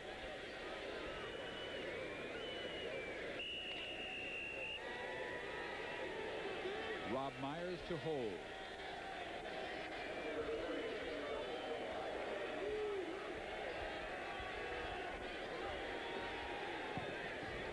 Boy, it is long enough. Perfect. Kevin Adams, twice from 47 yards out, has tied the game. 13-13 with 56 seconds remaining in this first half. Kevin Adams has plenty of leg. Myers puts it on the tee. The execution is there, and it's through the uprights. Man, the field goal kickers have been wonderful today, both Adams and Belli. Pac-10 has really turned out some great field goal kickers as well. Jeff Jager, Nelson a couple of years ago, John Lee, man.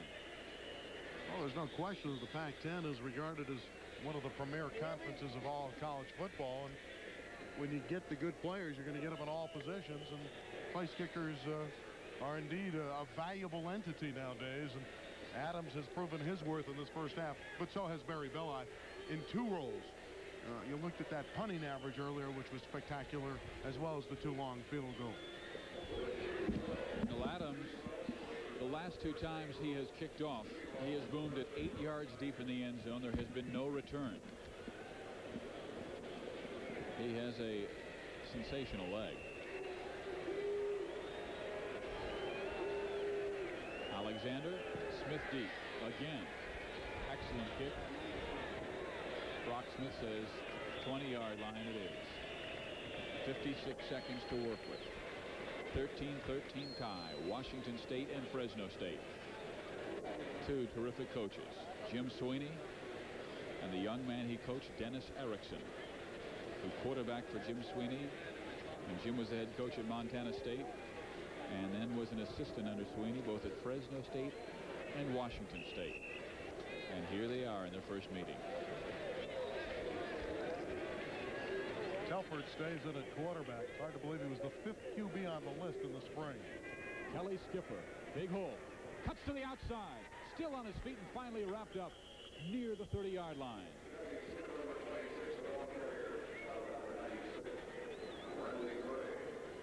Gain of 11, first down. Clock stops at 48 seconds as they move the chains, and now they will begin again. Washington State figuring that Fresno State would throw the ball, and they crossed him up there with a very fine carry from Skipper. Dean Collins to the 41. 31 seconds, 30 seconds, 29 seconds. They are near a first down. I would imagine they've got to stop that clock to measure here, and they will with 24 seconds left.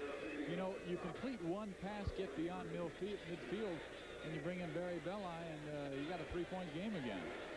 Oh, I think certainly that's what Jim Sweeney is thinking here. And that's why Barry Belli is such a valuable weapon. And for that matter, so is Kevin Adams. So he knows that he needs about 15 yards, and he's got the first down, which will stop the clock for the moment. But he needs probably closer to 20 or 25 yards. 15 is really a long shot. But if he can get 20 or 25 yards, then he has 24 seconds to do it. And the Bulldogs still have 2 timeouts left as well. They have a shot here to get the 3 points. Fresno State has been running the ball well. 52 yards rushing in the game by Kelly Skipper. Dean Collins has 38. But the offense has been unable to get into that end zone. The only touchdown scored by Fresno State, a 63-yard interception return by Rod Webster, the strong safety. 24 seconds remaining, 13-13 ball game. The opener for both these schools. Sweeney has won his last 6 games against Pac-10 schools. And you know, the one game he lost to Oregon State, he had a 28-0 lead, and his team relaxed. So he could be 7-0 over the years against the Pac-10.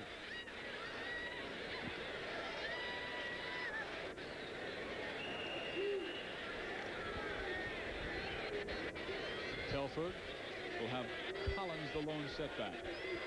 3 wide receivers, and he wants to throw. Complete 40-yard line, out of bounds. Ron Jenkins nearing Belli territory with 18 seconds left. One more first down, and brother, you bring on Belli. An out pattern, thinking about field goal, and Telford with a good sideline throw. There's Jenkins, knowing where that sideline is, got both feet in and ran out of bounds to kill the clock. 18 seconds left from the 39. Telford wants to throw again. Incomplete. He got rid of that pass quickly. He saw the pressure coming, said, hey, dump it off. Let's don't take the sack. You've got a guy on the sideline who can just boom the football. Don't lose yardage. Now there's a tendency here to think about maybe we ought to cross him out and run the football. And as the Bulldogs take their second time out, they have another one coming. Knowing that they need 5 to 6 yards really to give Belli a great chance, you might think about the run and try to cross them up here because you still have another timeout. Boy, the entire offense races to the sideline to talk with their head coach, Jim Sweeney. And he's going to make sure every single person has the instructions.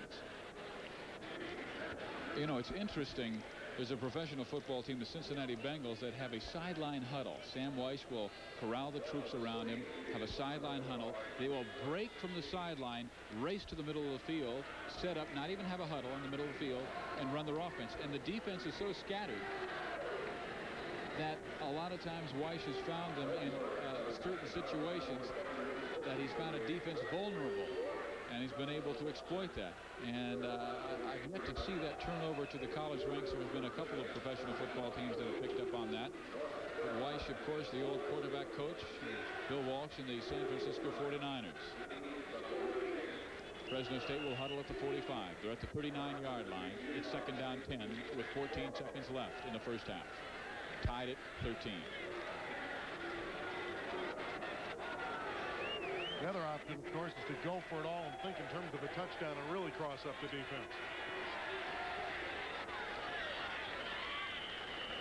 31-yard line. 9 seconds left. Still got at least one more play before Belli, and they are now in very Belli territory. Got to be impressed with the composure of Dave Telford. Now they may run to the middle of the field to put Belli in better field position. He's already kicked one from 53 yards this afternoon.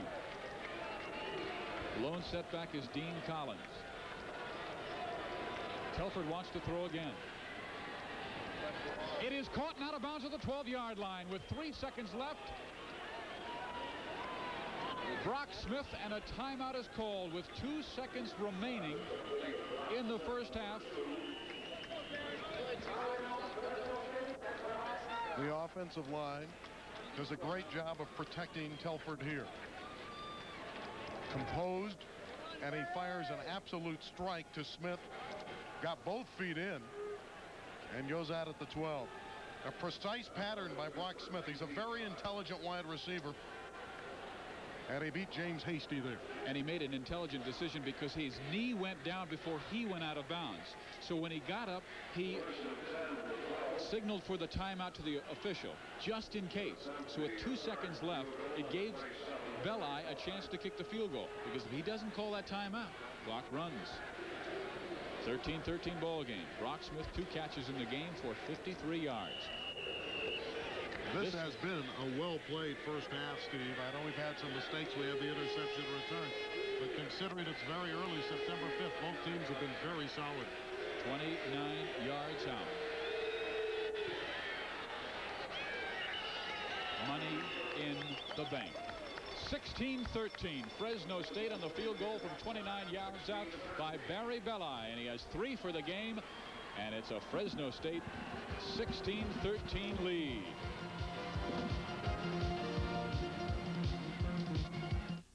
Your halftime score on a last-second Barry Belli field goal at the half at 16-13. Dogs lead the Cougars of Washington State. Now to our halftime feature. You know, the name Jethro conjures up many images, right? The big guy on the Beverly Hillbillies, the former Dallas Cowboy defensive lineman Jethro Pugh. But in Bulldog country, Jethro means just one thing: Lombardi Award candidate, dynamic defensive end, Mr. Jethro Franklin. Character, competitiveness, and general love for being a Bulldog. He loves being a Bulldog. That's number one. He just loves being here, loves Fresno State, loves the Red Wave, loves Coach Sweeney, loves all the coaches. That's Jethro. And he loves racking up those sweet sacks. 19 and a half of them in '86. A slew of sacks that ranked Jethro among the national leaders. But nobody knew this 6'2", 260-pound terror of the trenches last year. He came out of nowhere to galvanize the Dogs' defense. In '87, opposing offenses are focusing in on Franklin. Double and triple teams will be the norm for Jethro. Now, along with his all-out assault on the quarterback, Jethro must add a new dimension to his rushing repertoire. Jethro must now lead and inspire a young and untested Bulldog defensive front. Well, like Coach Sweeney said, he said something like leaders are born and not made or something like that. And, you know, since I've been playing football, it seemed like, you know, people looked upon me as taking care of the leadership role. I don't feel it's no problem, you know, here. You know, it's the same thing here. I just step in there and, you know, they look at me as a leader, then I guess I have to lead them. I learned a lot from him. He's like, really to me, him and Dave were like my older brothers. I'm the youngest one of the three. And they teach me a lot, you know, being more mature and everything. But he's like being, you know, the older person on the team with more experience, and he's helped me out a lot.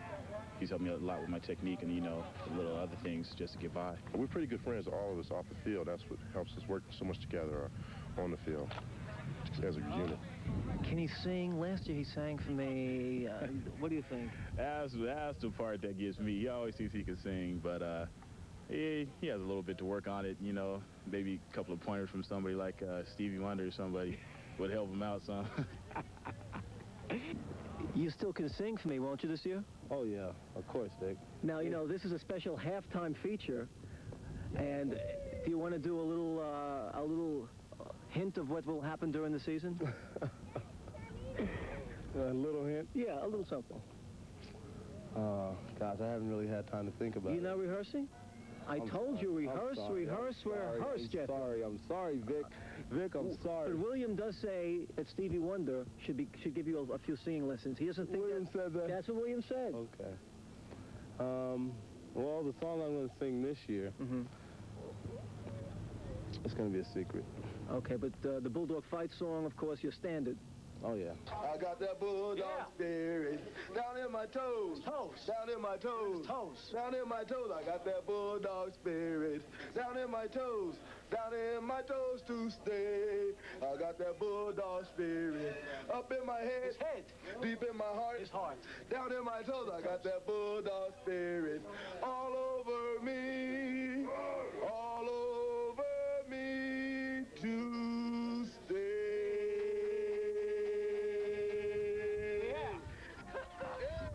And we'll have more halftime festivities right after this. Pick Northwest. It is the Bulldogs 16, Washington State 13 at the half. And now, we've all requested it. Let's go to Vic's great wall of scores, simulcast into Peking, China today. Here we go in the PC2A today at the half at San Jose at Spartan Stadium. Claude Gilbert Spartans looking for 10 straight wins. They're beating Bob Spoo's Panthers of Eastern Illinois 10-0. Moving on, Bob Cope's wishbone getting broken in Berkeley in Bruce Snyder's debut as Golden Bear head coach 42-0 in the fourth. And in Berkeley, Utah State, Nebraska call it the massacre in the heartland. 56-12 over the Aggies of Utah State. Meanwhile, at Long Beach, looks like a successful debut for new coach Larry Ricebeck at Long Beach, 37-8 there over Montana State. At night, bad blood by the border. I call this one a huge rivalry between two wimpy squads, New Mexico State and Texas. El Paso, Mike Knowles, Aggies taking on the Miners tonight. And aloha, Titans travel to Oahu confrontation tonight with the Samoan sack man himself, All-American Al Noga. Plus, they say no man is an island. Well, Rainbow offensive tackle Mark Nua, 6'7", 325 pounds. Nua is an island. I think he's our 51st state. Anyway, Titans and Rainbow Warriors tonight in the Pac-10 today. Stanford and Washington at Seattle. It is 7-3. Stanford leads Don James's Huskies in Seattle. That could be an upset right there in the third quarter. Meanwhile, tonight, UCLA, Fresno State's third opponent on September 19th. That's tonight as Todd Santos from Selma goes for the Aztecs in the Rose Bowl. In the top 20 today. Was this a mismatch or what? Mean Green of North Texas State from Denton need 10 Joe Greens to stay with the Sooners. Too much Sooners in Norman, 63-14. I love Barry Switzer's schedule. Texas and Auburn, Longhorns, a dynasty on the decline. They're in the War Eagle nest. Very tough defense for Auburn, 14-3. War Eagles lead. Meanwhile, the battle in the Sunshine State, a sizzler. It was all Miami at the Orange Bowl, 31-4. A very inauspicious debut for Heisman candidate Kerwin Bell, his first TV exposure. He wished he wasn't on television today. Miami beats Florida and Kerwin 31-4. Top 10 battle, LSU, Texas A&M. Ooh, collision in College Station night between the Bayou Bengals and the Aggies. And defending champion Penn State's in action. How'd they get Bowling Green? Joe Paterno, seeking career one, number 200. He got it against the lowly Falcons of Bowling Green. Clemson, ACC powerhouse, destroy the Catamounts from Coolowee. North Carolina, 43-0. All Clemson today. Virginia, Georgia, do we have that score? Virginia and Georgia, 30-22. The Dogs win. Alabama with new head coach Bill Curry. Big win for him as they beat Southern Mississippi, the Golden Eagles, 38-6. And now is Vic's great wall of scores. We'll have more action here from Pullman right after these messages. High atop the stadium here in Pullman, Washington. I'm Steve Physiak along with Randy Rosenblum with our score is 16-13. Fresno State has the lead over the Washington State Cougars, and it started out to be a Barry Belli contest with Kevin Adams. 5 field goals in the first half. I don't think that's a great surprise. Barry Belli averages a couple field goals a game career-wise coming in here. Outstanding kicker. Adams a bit of a surprise with his accuracy. Statistically an even battle. Look at the first downs, 12 apiece. Yards rushing, really not much to choose from. Yards passing, that's not enough for Washington State. The balance for Fresno State is ideal. I think Washington State needs a few more yards than that. They'd like to have 200 yards per half. They like to throw between 300 and 400 yards per game. 103 is not enough for them to move the football. Total yardage is pretty good, though. They got 96 yards on the ground, which I think has got to please Dennis Erickson.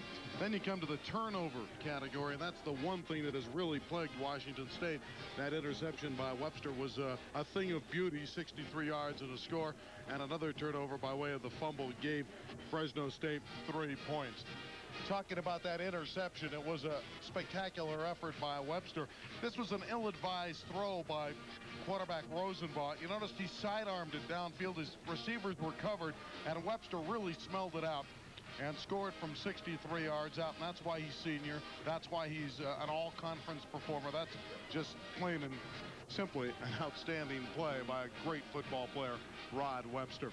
And the rest of the statistics, the penalties pretty much even, and it's an even football game, 16-13 in favor of Fresno State. It's always nice to be in front going to the locker room, though. I think that's an advantage for Jim Sweeney. They got that late field goal from Barry Belli, last play of the game. He's really something else. But when you talked about the 2 turnovers, 10 of the 16 points have come by the way of the turnover. The 1 interception by Rod Webster, and the other where they took the fumble and they moved down the field in like 3 minutes, and Belli kicks the 53-yard field goal to start the game, and that was a big difference. Well, to be a good football team, you have to be opportunistic, and if a team's going to give you an opportunity, you better make sure you score points, or you're not going to win against pretty good football teams. And they're playing a Pac-10 football squad from Washington State who has some talent. Well, that's our situation right here in Pullman, Washington. Our score is 16-13 in favor of the Fresno State Bulldogs. We'll have more halftime, where it's 16-13. Fresno State has the lead over the Washington State Cougars. And you know, Randy, 5 years ago, the Pac-10 did not have the kind of respect for Fresno State that they do have now. But Fresno State has won 6 of the last 7 meetings between Pac-10 schools, and teams like Arizona, Oregon State, Washington State there are playing very well right now. And they're getting the kind of respect where I think a lot of people around the nation are saying Fresno State is as strong as any Pac-10 team. Well, the word is out. Don't play Fresno State if you're in the Pac-10. I think Oregon State has a game with Fresno State next year, and Washington State has played the Bulldogs. But I don't think the Arizona schools and USC want to play Fresno State. UCLA, with Gary Cunningham's background being at UCLA, has been able to put the Bulldogs on the schedule. But I don't think the Arizona schools and SC particularly want to play Fresno State because they're a good football team. They impressed me in that first half. So did Washington State. I thought it was an outstanding first 30 minutes of action. Everybody did what they were supposed to do. There was no real surprises in the game. They came out, they hit hard. There's some exciting plays, some big plays, and good college football. And there was some trickery. It looked like the old coach wanted to show his old student the onside kick that was so strange. The flanker pass by Jenkins to Alexander that he dropped, it would have been a 50-yard completion. Well, it was a great effort. The problem with that one, Buechele threw a lateral, wanted to throw the lateral and threw a forward pass and made it illegal. You want to pull out the stops on the road because the odds certainly are against you in a place like Pullman, Washington, where the fan support is so strong for the Cougars. But again, Jim Sweeney's been against the odds before, and he's pulled off some big upsets. And this wouldn't be a major upset, but playing in Pullman in your opening game, I think you have to do some crazy things to score some points, to do some things to win the game. Washington State is already on the field. Fresno State has taken their time coming out of the locker room, and now they are just appearing. And the Bulldogs in red and white, playing such a marvelous mistake-free first half, started with Eric Bushell, then went with Dave Telford, the two quarterbacks we talked about in pregame that were replacing Kevin Sweeney. I was very impressed with the composure of Dave Telford down the stretch, leading them to that final field goal. Well, Vic Jacobs is down on the field, and he is waiting Jim Sweeney to come over and chat with him right now. Let's go down to Vic Jacobs. Okay, we're here with Coach Jim Sweeney. They've just broken out of the tunnel. Coach, what kind of adjustments will you make for the second half? Well, we're going to try to do pretty much the same thing. We're going to try to take the ball and bootleg it weak off play action and first down especially. Try to do that adjustment. Other than that, I think we're playing real well. It's a hard football team. Telford or Bushell? Telford or Bushell? Well, both of them. Okay. Okay, you heard it from the coach. Telford and Bushell are going to see some action. Randy and Steve. All right, Vic Jacobs and Jim Sweeney's ready to go. Yeah, I think they found another sprinter to put in the backfield there, a wideout for Fresno State. This Vic Jacobs has got good speed. You see him get to the middle of the field? Fresno State by 3. And they will receive. And the last time a Washington State opponent returned a kickoff for a touchdown was in 1981. Oregon Steve Brown went 93 yards right here at Martin Stadium. No one has brought one back in the last 6 years. Brock Smith to the top of the screen. Andre Alexander, the sprinter, to the left. But these gentlemen have rarely had a chance to return one because Adams has booted 3 8 yards deep in the end zone. This one about a yard deep. Smith to the 25. First down, 10 yards to go for the Bulldogs, and they will start at quarterback. Dave Telford, number 17, will jog out there. Bushell started the game. Telford then took over. And there's your attendance for the home opener with Washington State at Martin Stadium. 22,971.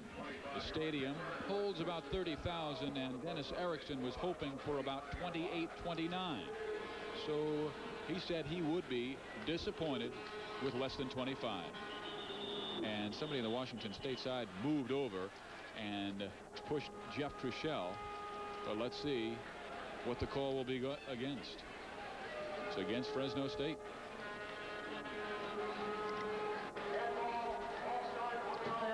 Still first down. Right side of the offensive line moved a little bit prematurely, and that drew Washington State across. I think it was Trushell. Telford at quarterback. His backs will be Kelly Skipper and Dean Collins. Wide receivers Ron Jenkins and Brock Smith. Kelly Skipper, not much there. No, sir. Second down long. Tim Downing. Late flag as well. Stop number 87, Marvin Adams.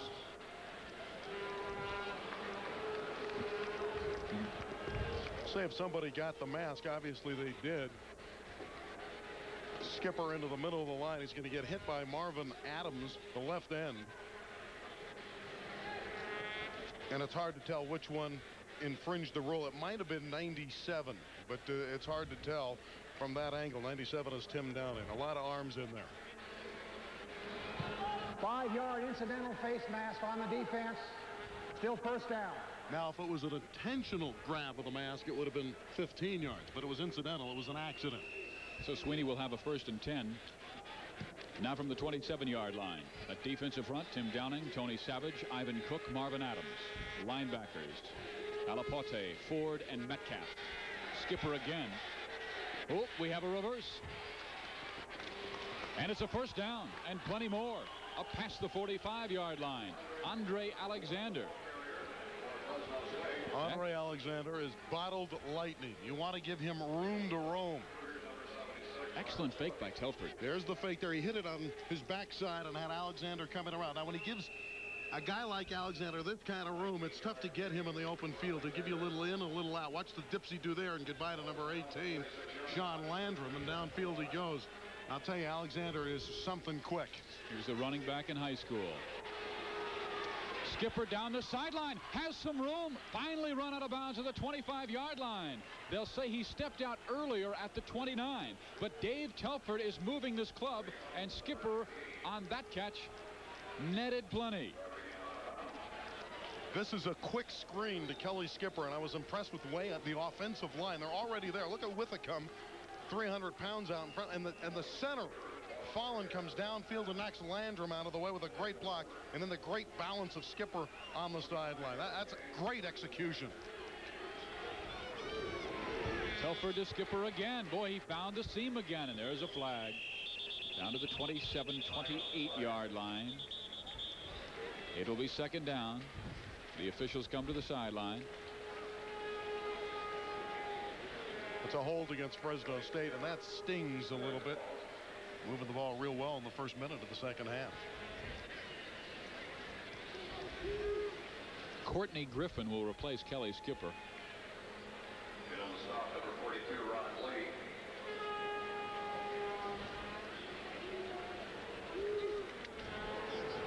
Holding, offense, still first down.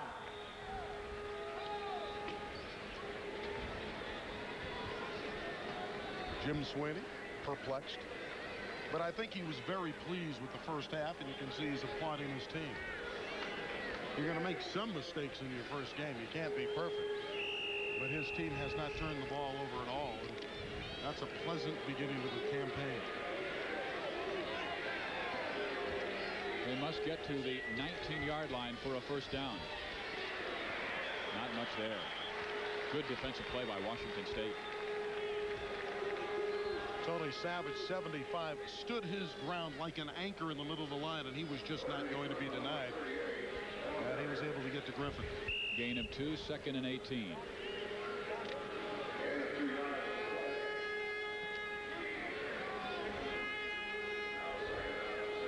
Jenkins to the right, Brock Smith to the left.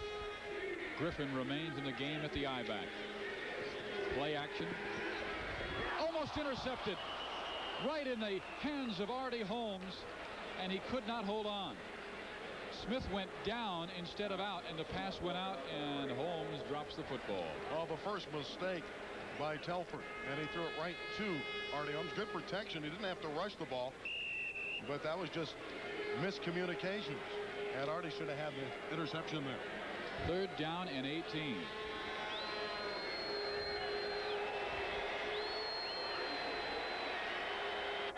The crowd on their feet.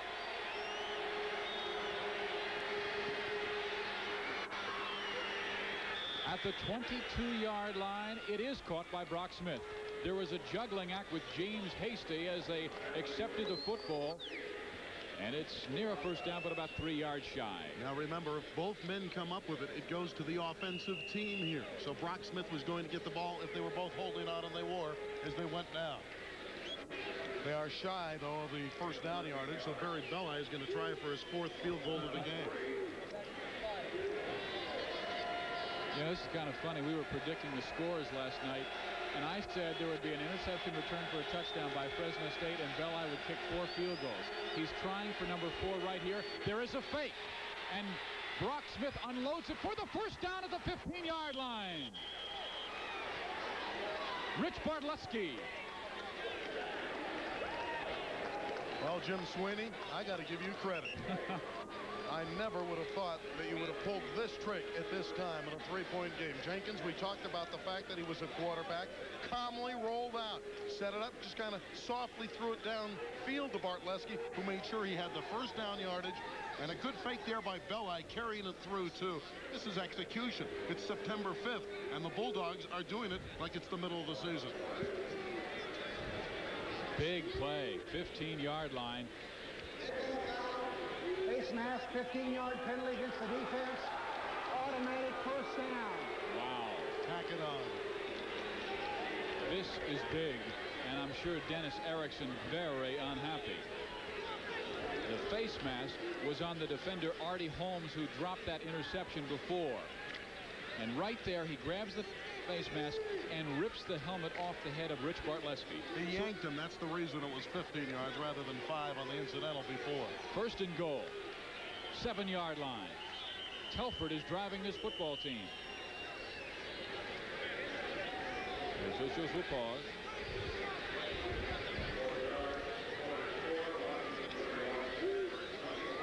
And Fresno State, Randy, bringing in the double tight ends. We see Bartlesky in the game.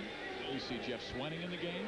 And they have shown 3 tight ends at times, putting Craig Jones at the wing. With that extra blocking strength, remember they need 7 yards for a touchdown. And they'll go with the 3 tight end alignment again. Actually 2 tight ends and a tight end as the wing back on the right side. Kelly Skipper slides up the right side. Nothing there. No gain. Second and goal from the 7.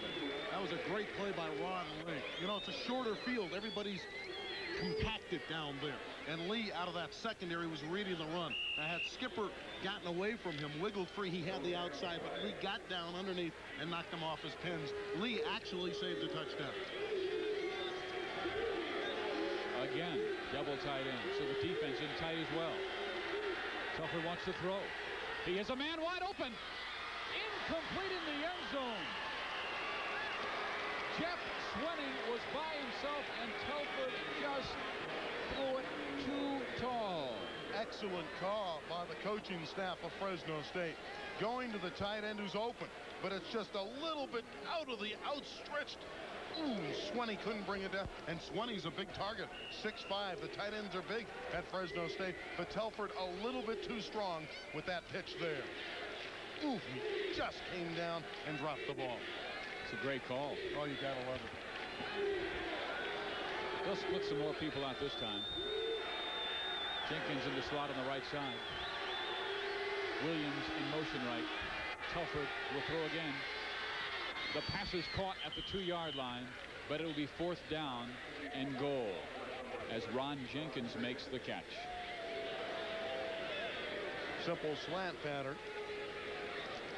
Telford on 3rd down. And that's a great catch by Jenkins. That was not a particularly accurate throw.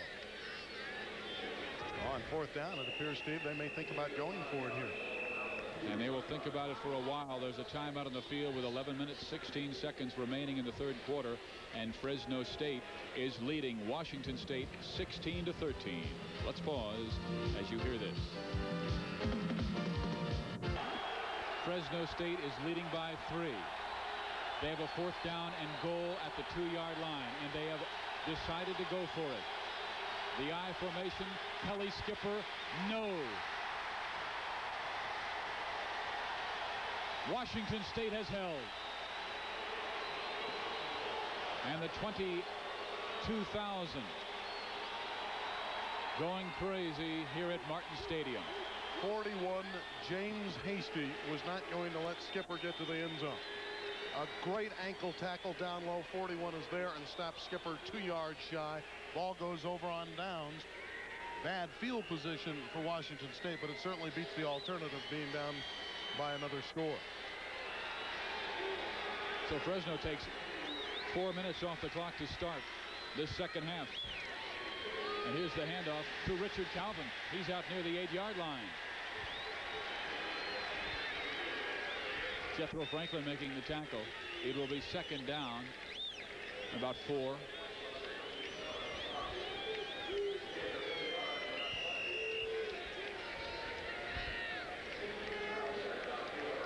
I think Dennis Erickson has to feel fortunate being only down 3 here after a very fine drive by the Bulldogs. But when you get inside the 10, you want to come away with points, and the Dogs didn't.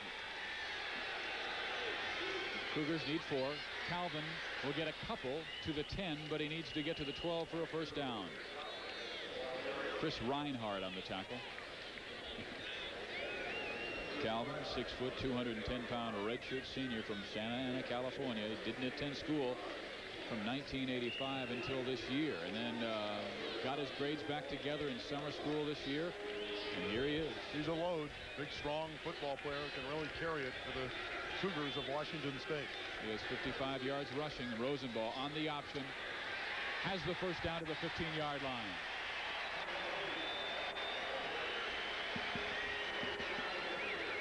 Much needed.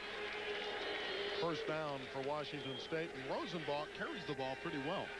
You know, he doesn't have the quickness, but he has made good decisions on that option. He's strong, too. He's a big kid. Tim's 6'2", and he's 211 pounds. We talked about his expertise tossing the javelin. He has a big upper body, and he can put the head down, although you really don't want your quarterback to do that. First down. Calvin in motion left side. There's Jethro Franklin. John O'Leary was blitzing as well. William Brown was there.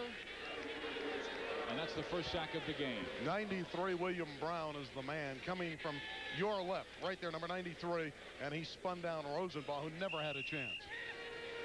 You know, they've been going with 1 to 3 yard or 3-step drops on the pass patterns, and for some reason there it was a 5-step pattern, and Rosenbach was back further and had to buy more time, and Brown wouldn't give him the additional time.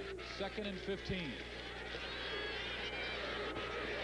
The pass is caught at the 25-yard line.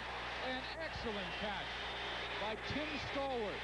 He is a cousin of Pittsburgh Steeler wide receiver John Stallworth, and he made a catch just like his cousin. Again, the quarterback, Rosenbach, with a deeper drop.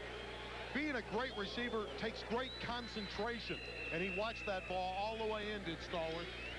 Talked about some of the great grabs that Brock Smith was making. Well, this was as good as any by Timmy Stallworth, stretched out, and that's a first down and a big one for Washington State.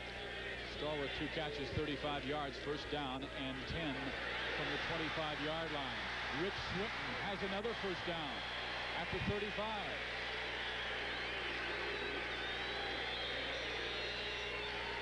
8 minutes, 48 seconds remaining, third quarter. Fresno State 16, Washington State 13.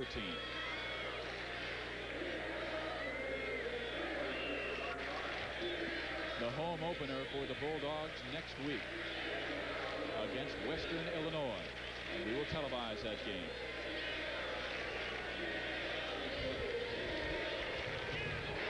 Another big hole.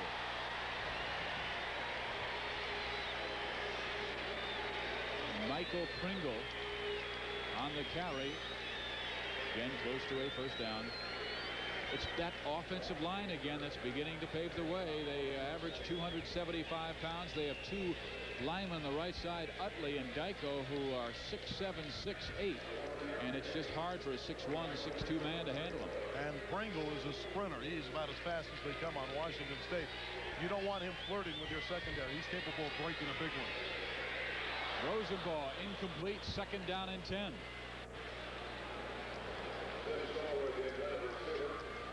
One of the problems here for Washington State, it's a marvelous drive so far, but they've started from their 2-yard line.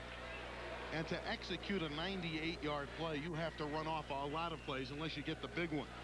And it's going to be tough to do that without making a mistake. Washington State trying to cover the length of the field. Let's see if they can do that. That would really please, obviously, Dennis Erickson. Richard Calvin. And Calvin has a first down to the 40-yard line. And that Bulldog defense looks like a tired defense right now. Remember the draw. Rosenbach is thinking about pass, and so are the Dogs, and he crosses them up by going to Calvin, and a great block up front from Dyko frees Richard Calvin there before Freddie Wilburn in the secondary to chase him down. This is the young man that backed up All-American Reuben Mays, who's now at the New Orleans Saints, a 1,000-yard rusher a year ago with New Orleans. But he is the man, and he has 69 yards in 15 carries. First and 10, 40-yard line. No back offense. Rosenbach, the blitz is on. He throws the football, and it is complete, and boy, down he goes. James Rivera was expecting it, and he took Michael Pringle and set him down right now. You want to play football? You better be aggressive. And James Rivera really crunches Pringle here. Forget the speed. There's no room to run. Pringle is down immediately. Rivera really nailed him. Snapped him just like the potato chip. Oh, that's a hard-nosed play. Just like Pringle. All right, a little bad humor. Second down, we got 14. I do that all the time. Rosenbach complete. First down. Victor Wood. Plenty of space in that zone. Ron. Great job of spreading the defense and good protection, and Wood had plenty of time to operate. And he's close to his first down. Third down, they'll need about just under a foot. 6 minutes, 45 seconds to play third quarter. Fresno State leading by 3. Pringle in motion. First down.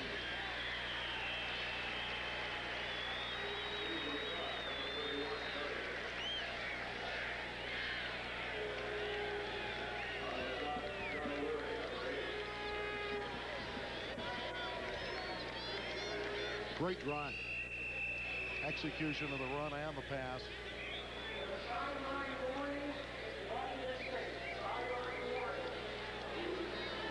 Apparently the Cougars on the sideline were coming out on the field, and they have to get that 3-yard distance. So they warned them this time. Next time it'll be a penalty of 5 yards. First game of the year. Everybody wants to play. You got that right. You see the situation. To play third quarter. And Washington State really driving. Fresno State needs a big defensive play.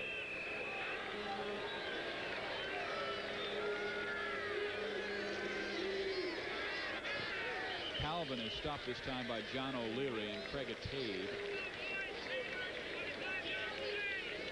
Short gain, second down, 7.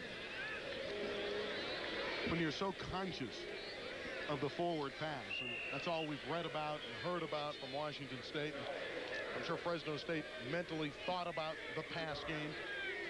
Washington State can run the football too, and they've done that effectively. I think that surprised the Bulldogs. 3 receivers to the right side, and the other man now goes in motion. So 4, and Rosenball with the quick toss. It is incomplete. He was looking for Victor Wood. Wood was well covered by Rod Webster and Darrell James. Remember, this team from Washington State is making the conversion from a running game, the veer under Jim Walden, to the passing attack of Dennis Erickson. These players are more accustomed to the ground game, and they look more familiar with it, and they're executing that portion of the offense. Their pass game so far not all the way there yet.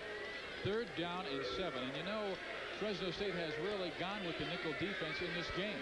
On the draw, Richard Calvin stopped shy of a first down. Beautiful defensive play by Darrell James. It looked like Calvin might be able to work his way towards that first down, but James straightened him up and pushed him to the sideline. The hardest thing to do is to tackle a back in the open field, and Calvin is eye to eye with James, and James able to get him shoulder high and drive him back. That's a strong hit.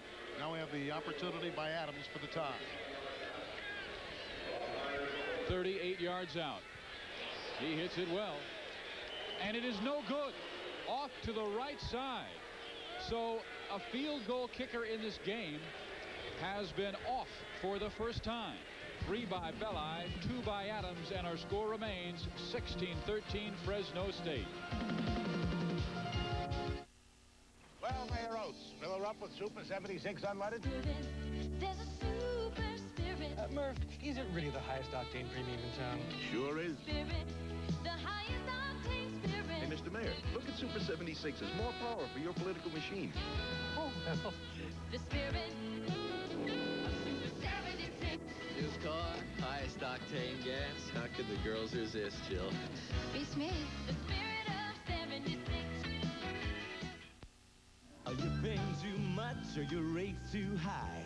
Leave it to the good hands, people. Does your insurance bill make you want to cry? If you're not happy with your insurance bill, join the more than 6 million families who enjoy solid Allstate homeowners protection at sensible Allstate rates. So shake those blues and save some dough. Give us a call because our rates are low. Leave it to the good hands, people. You're in good hands with Allstate. A member of the Sears Financial Network. Although Fresno State has fielded a team for 65 years and Washington State won for 90, this marks the first meeting between the two schools. And there's a look at the field goals. Very strong. But that one miss by Kevin Adams from 37 yards out, it came just moments ago. And that is why Fresno State still has that 3-point edge. Telford in there at quarterback. And he wants to throw on first down and completes the pass to the 28-yard line. Bobby O'Neill on the tackle. Dean Collins on the catch.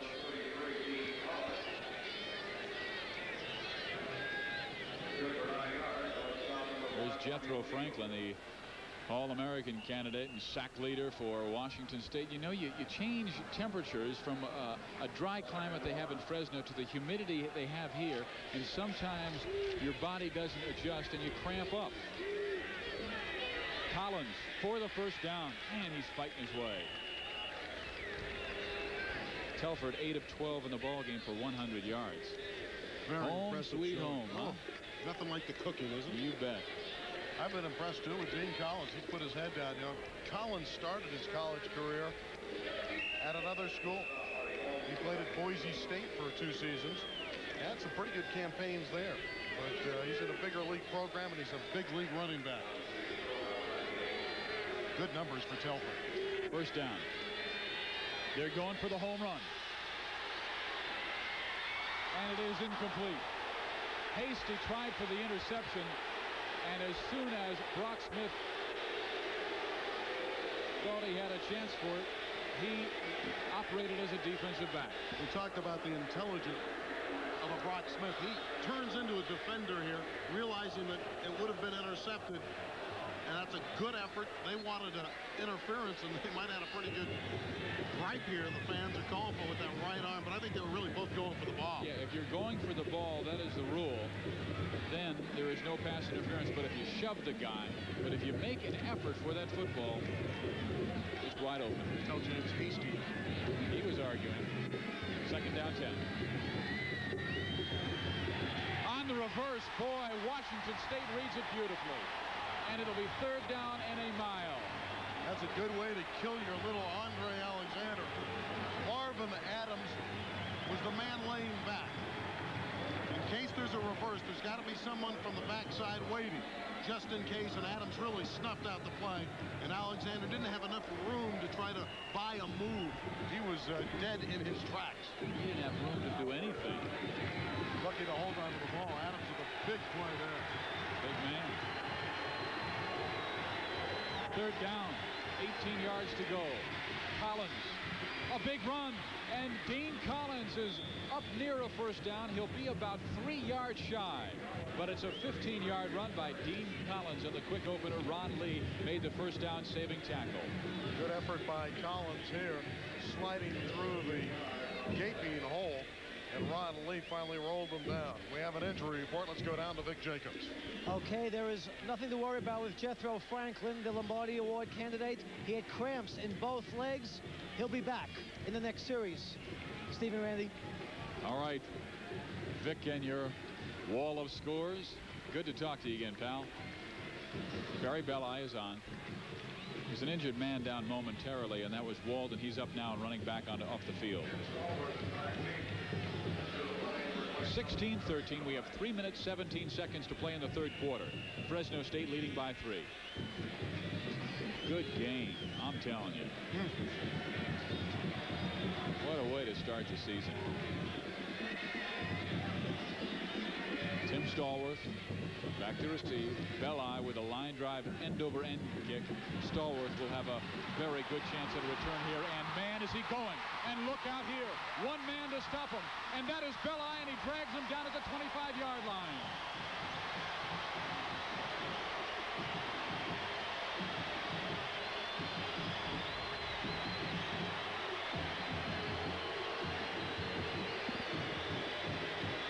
The wall was set up to the near side. Keep in mind, in high school, Barry Belli was a linebacker. Normally, when you get one-on-one and Stallworth has his lane, you should beat the kicker. But watch the technique. That's a pretty good tackle, even though he's going backwards to save the touchdown. Well, he made the mistake on the low line drive kick, enabling Stallworth to bring it back 49 yards. 4 receivers to the left side. Rosenball will throw, and it's incomplete. Broussard was not open. John O'Leary is a smart linebacker. He read that play, was not fooled by Rosenbaugh at all, and knocked it away. Experience is such a factor, and you got a player like O'Leary. He reads so well. Washington State was going for a big one over the middle there. They were trying to get the lead immediately on the first down call. Victor Wood to the left. Split backs. Rosenbaugh options. He will keep it. And he will slide for the first down and more. Touchdown!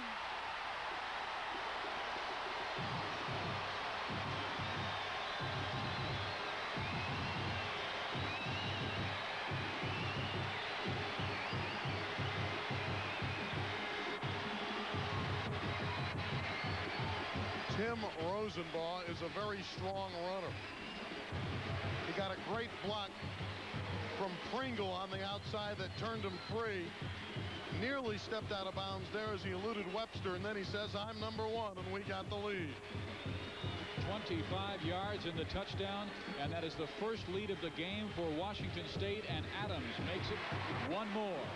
It is 20-16, and Washington State has the lead on Fresno State.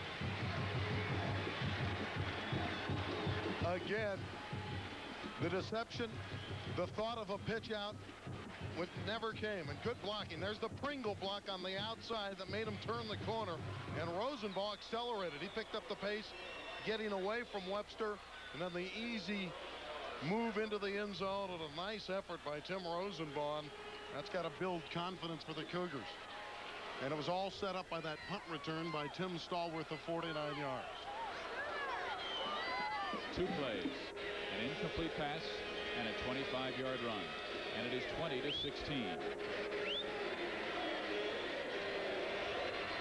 And for the first time in this game, Fresno State finds themselves behind.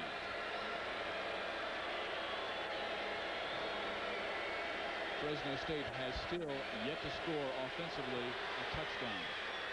Rod Webster's return, the only touchdown for Fresno State in this game.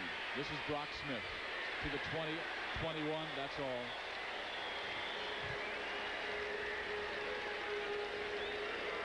That's quick, set up by a 49-yard return, 11 seconds, that ain't bad.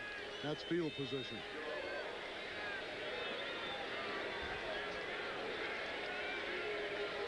Two and a half minutes to play, and Jim Sweeney is looking at the clock and saying 17 and a half minutes to play. And the young man who I trained has the 4-point lead. Telford, incomplete. Jenkins could not hold on.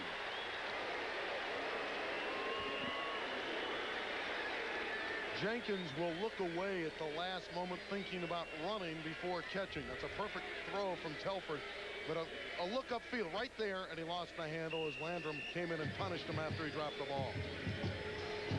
Second down and 10. Kelly Skipper in the backfield along with Dean Collins. The sack. They had a little shuttle pass inside as Telford was smashed down, but the running back went down as well. It'll be third down at about 12. Murray Metcalf was not to be fooled by the shovel pass to Dean Collins, and either was number 91, Mark Ledbetter. Ledbetter's an interesting story. He's the guy last year against San Jose State that came in and hit quarterback Mike Perez late, and Perez came back and hit him. That's when Perez showed his medal. It's time for Fresno State to show their medal now. Third down, 12.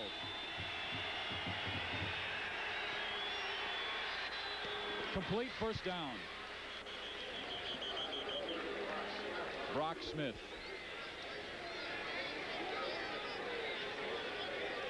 Brock has 4 catches in the game now.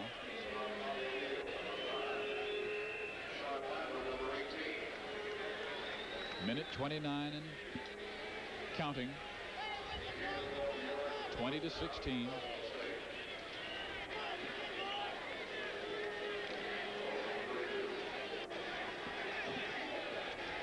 Jim Sweeney was saying, hey, this is not a matchup between me and the young man I coach.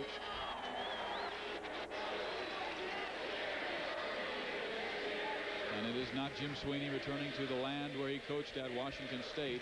It is not Billy the Kid, Jesse James, or Prince Valiant. It's not Dennis Erickson against Jim Sweeney.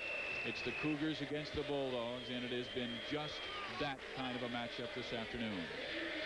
And now the Bulldogs are warned for being too close to the playing conditions here at Martin Stadium. Everybody wants to play. It's an exciting game, and it's a close contest. Telford stood up, and flags will go flying. Telford stood up. He may have been audibilizing, but as soon as he stood up, the defense came across. I don't think he could hear anything. I think what he wanted to do was bring the referee over and say, hey, quiet the crowd. Watch, right there. He wants to talk to the officials and say, I can't hear anything. That was the problem. It's loud at Pullman right now. Dead ball foul. Offsides on the defense. Still first down. Now remember, Fresno State didn't have to set down yet. Nothing had happened. And we'll see it again. All Telford wanted to do was stop the clock and stop everything because he couldn't hear anything. Then Ledbetter came across and walloped one of the offensive linemen. So it'll be 1st and 5. And the football will be at the 37-yard line. Bulldogs down by 4. Brock Smith to the left. Ron Jenkins to the right. Pass incomplete. Flag goes down. Pass interference against the defense, and that was Sean Landrum. Obvious play, obvious call. It's a 15-yard infraction. He knocked him down. You're out of your door. Good protection and a good play fake by Telford here right over the middle, and Landrum just drilled him. That was an obvious infraction. Easy play to call.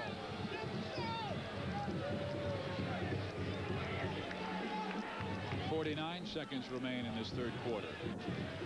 Washington State clinging to that 4-point advantage as James Williams comes into the game now. It will regardless be a first down for Fresno State. Pass interference on the defense. 1st and 10 for the spot of the foul.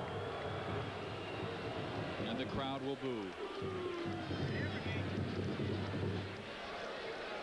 And Fresno State's offense has to stay on the field just a while because their defense was on this field almost the entire third quarter.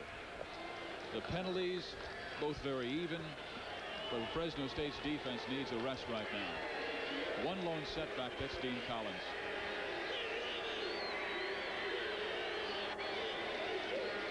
And he gets the call, and he gets about 3 yards, and that's it. 2nd down and 7. To now Alapate, the Hawaiian, making the tackle. And it was a good hit by Alapate on Collins. The secondary remains the same. Sean Landrum, Artie Holmes, Ron Lee, and James Hasty. And it's a secondary that Dennis Erickson has been very pleased with this year. And they're showing their mettle this afternoon because Fresno State's offense has yet to punch it into the end zone. Offense is opening it up now, though. Telford has time, and the pass is incomplete. Brock Smith had it right in his hands at the 35-yard line. Ball bounced high in the air, and it looked like a Washington State defender had a chance. This is a catchable pass for Brock Smith. As he went to the ground, he just couldn't hold on. Artie Holmes nearly had the interception. 3rd down and 8.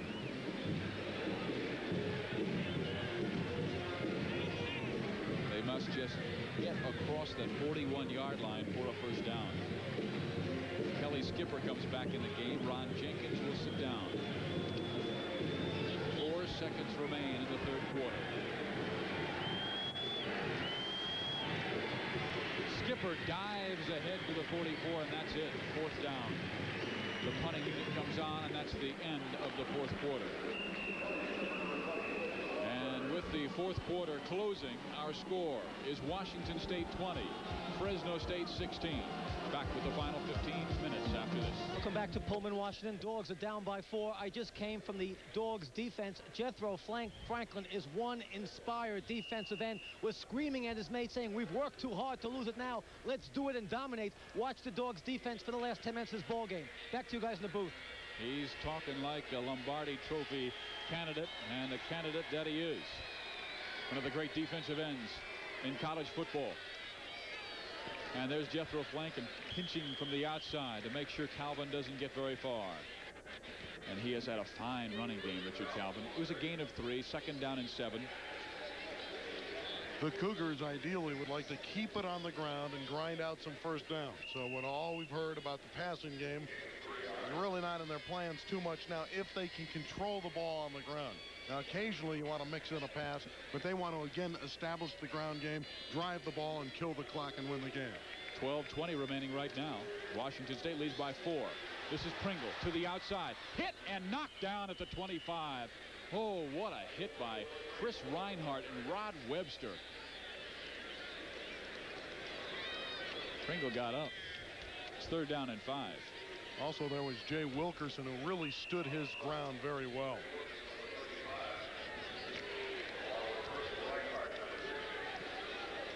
Big 3rd down play here for the Dogs defensively. They want to get the ball back. Still plenty of time, but want to have as many opportunities as possible. 3 down linemen for Fresno State. Rosenball needs 5 yards. The pass is caught. 1st down, 32-yard line. And Jethro Franklin really smacked Rosenball and now helps him to his feet. Well, the bread and butter tight end Leighton got open on a slant pattern. A good throw by Rosenball. And as Steve told you, pinching in was Jethro Franklin, an eyelash away from a sack. So they convert the 3rd down. Layson has 3 catches for 20 yards. 33-yard line. No backs. As Swinton goes in motion. Rosenball getting pressure. And wide open is Tim Stallworth, and he will go the distance. Touchdown. 67 yards. It is 26-16. 11 minutes and 8 seconds to play in this ball game. When you send the troops, you can get burned. And the troops were coming. Stallworth, someone blew an assignment over the middle. And it's goodbye and a long touchdown for Tim Stallworth. And now it's going to be tough for the Bulldogs. They're going to have to muster up an offense in the final 11 minutes of the game. Rosenball 207 yards passing now. And you see Stallworth's numbers. And Adams hits the extra point. And Washington State leads by 11. 11:08 to play the game. Washington State 27. Fresno State 16.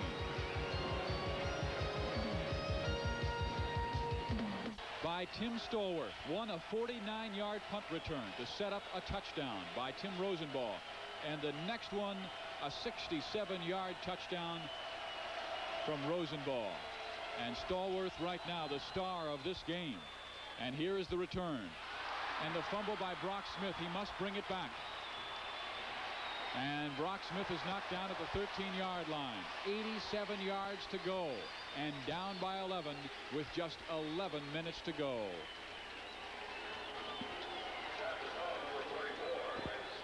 Big play. It's a big play offense, and they finally got one on the touchdown throw to Stallworth. The linebackers of Fresno State on that touchdown for some reason came in. They thought it was a blitz, stopped halfway, but by that time Stallworth had run by them and was totally free over the middle and scored easily. The pass is complete to Kelly Skipper. He's knocked down at the 15-yard line. We have a new quarterback in the game, Eric Ruchel. He replaces Dave Telford. A gain of 2. It will be 2nd down 8.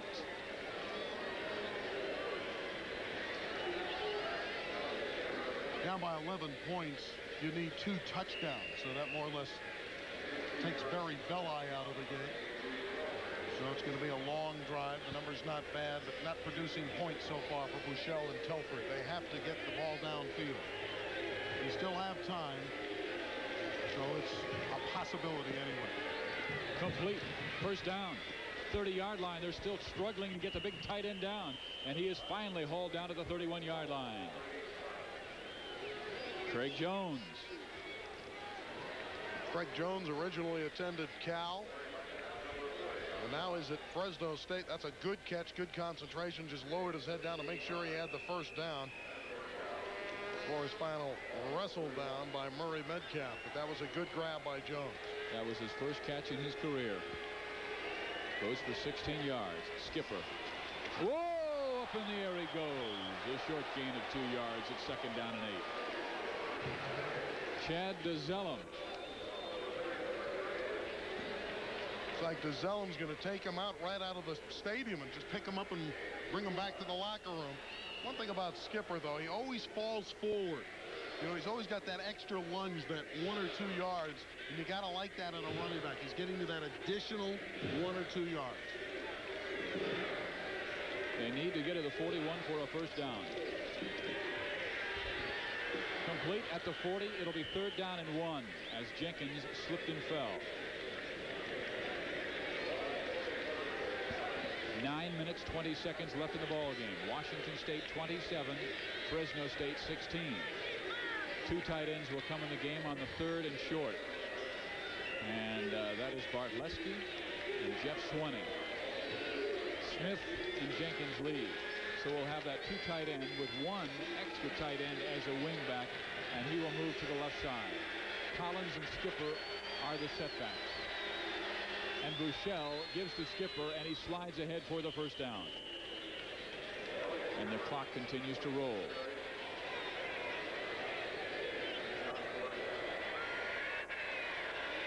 This year in college football, the clock stops when the chains move, and Jim Sweeney with a smile on his face. Great block up front from Paul Portisi, senior from San Jose. I feel he has pro potential, right guard, and he really made a nice block for Skipper.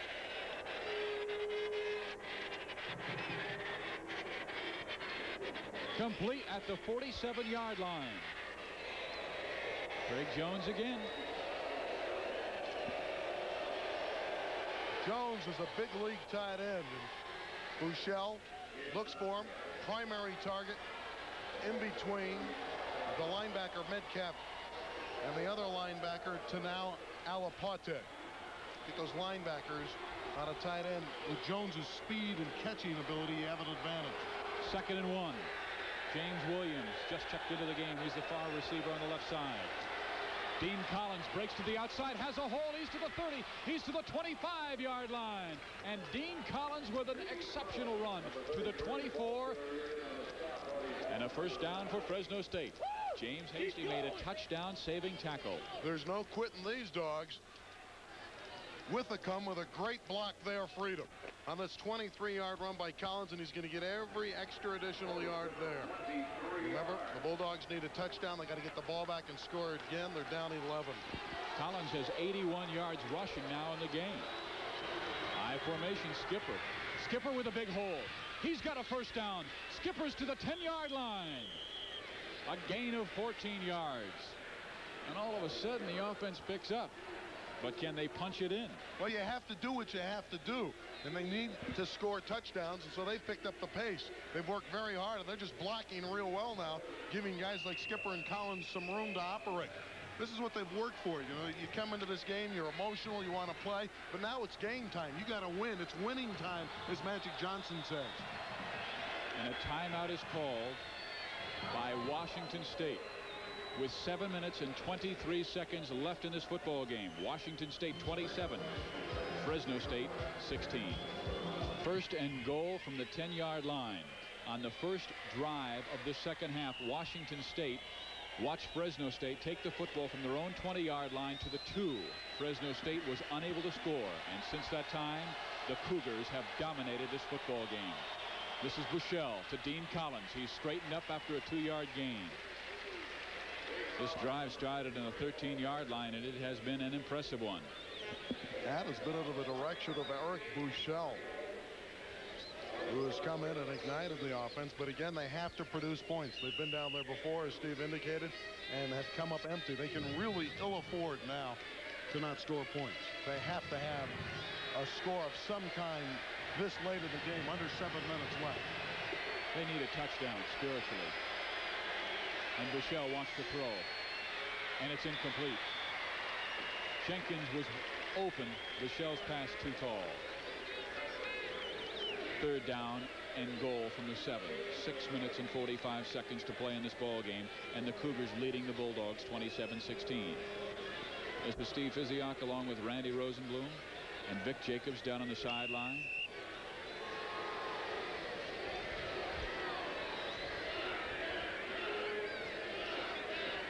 Well, they've had success with the tight end Jones, and on 3rd down here, nearly 8 needed for a touchdown. I think Jones may be his target. That may be a place that Buechele will work over the middle.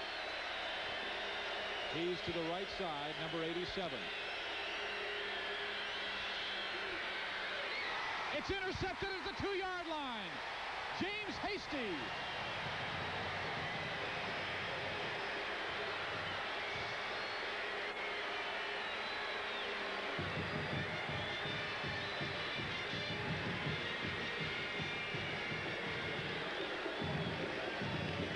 The first turnover in the game by Fresno State.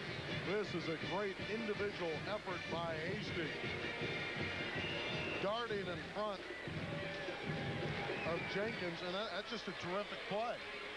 Buechele rolled out to take away the pressure from the pocket. And Hasty darted in front of the target, the receiver, and made a great play. And breaking to the outside is Richard Calvin, and he could go all the way. Calvin is finally hauled down at the 50-yard line.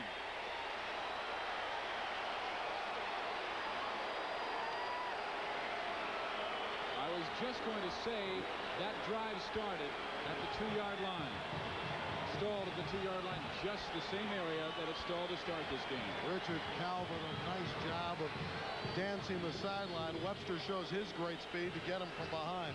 This is what they talked about when we came to Pullman. Erickson excitement, big plays, and big numbers for Richard Calvin.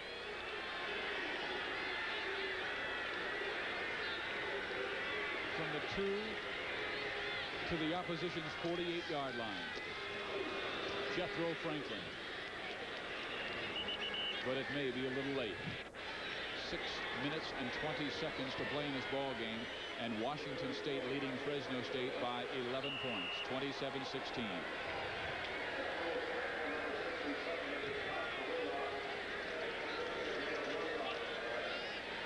Jim Sweeney's team needs a big play defensively right now if they're going to get back in it. Dennis Erickson has all the cards on his side of the table. 4 receivers off to the left side. Rosenball will throw it. Broussard is wide open, and he will go all the way. Touchdown, Washington State.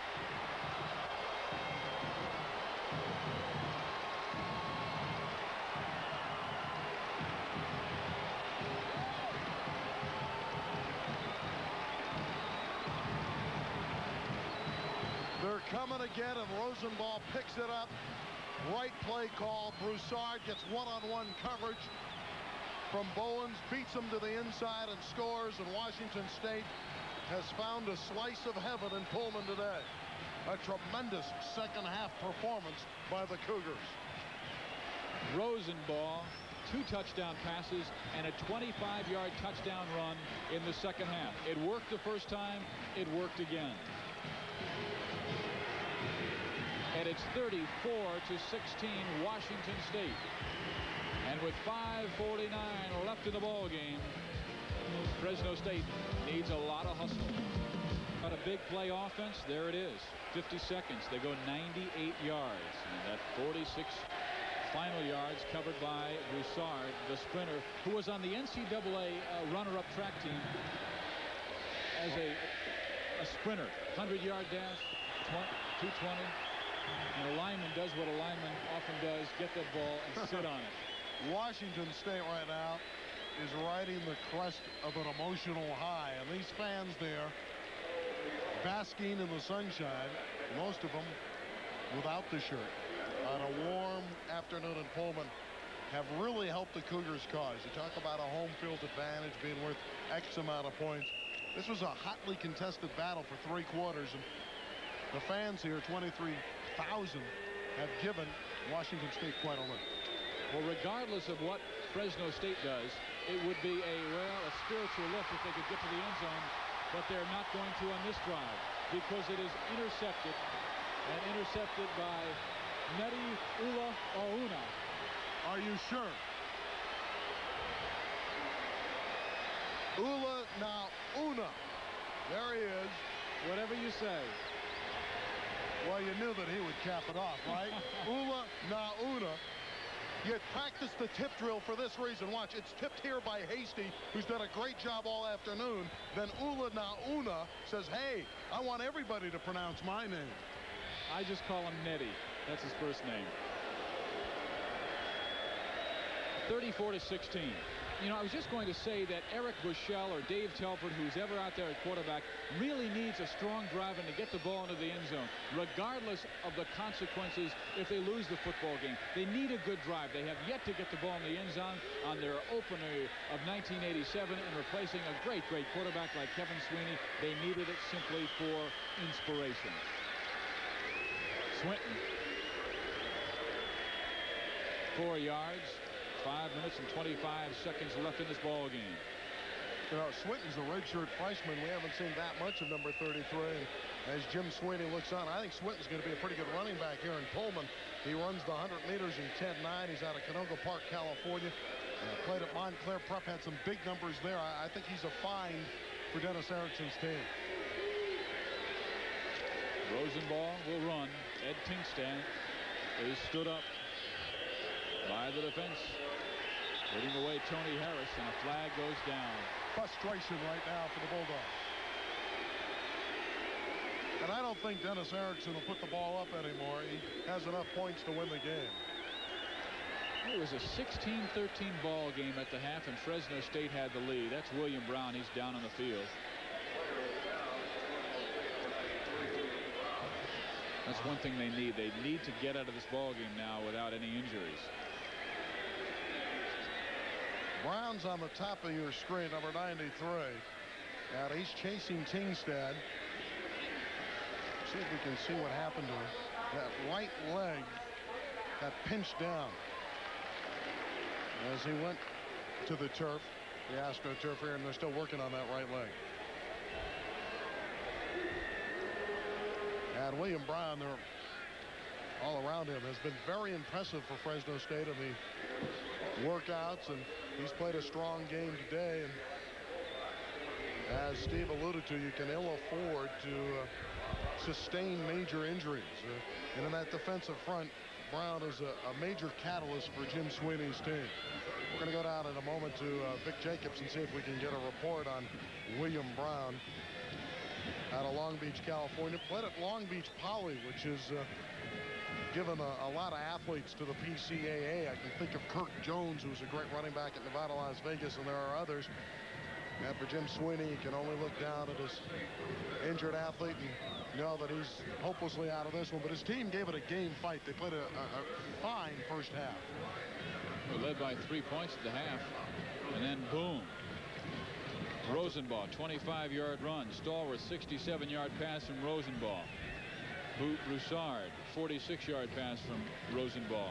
Instead of 16-13, it's 34-16, Washington State. Steve, you know, it's funny. We'll look at that interception on the tip on Bushell's aerial. Hasty 41 makes the play. Right there, anticipating in front of Jones, the tight end.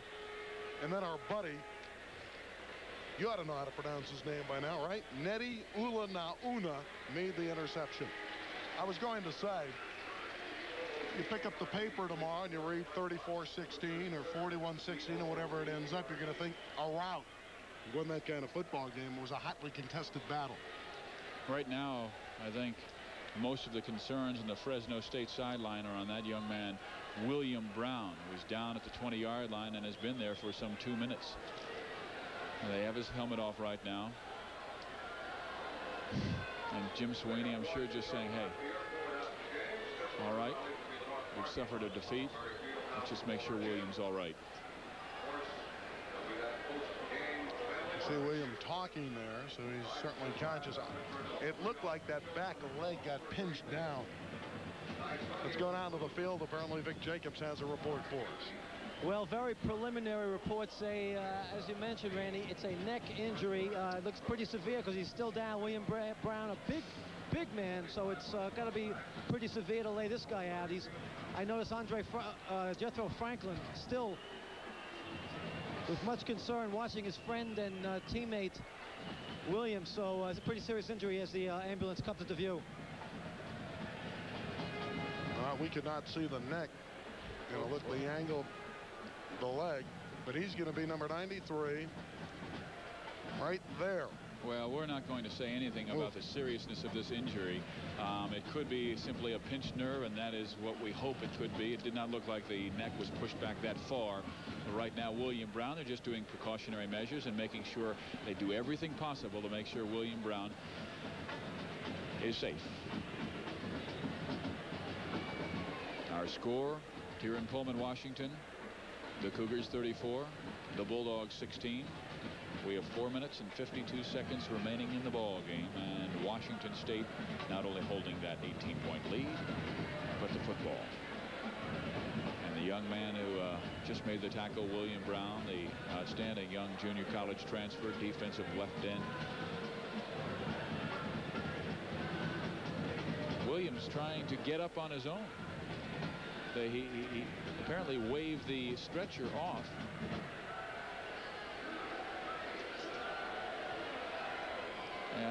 No, they're going to bring the wooden stretcher out.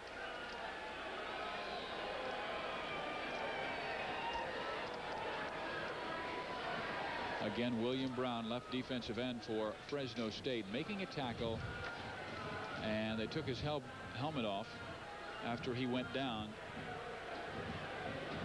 and just checked the neck.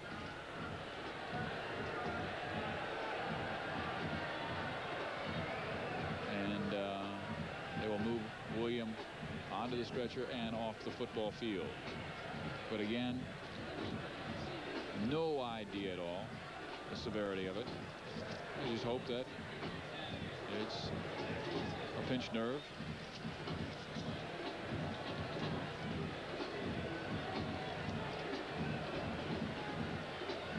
And they will take as much time as needed. The game becomes secondary, obviously, when you have the well-being of an athlete at stake.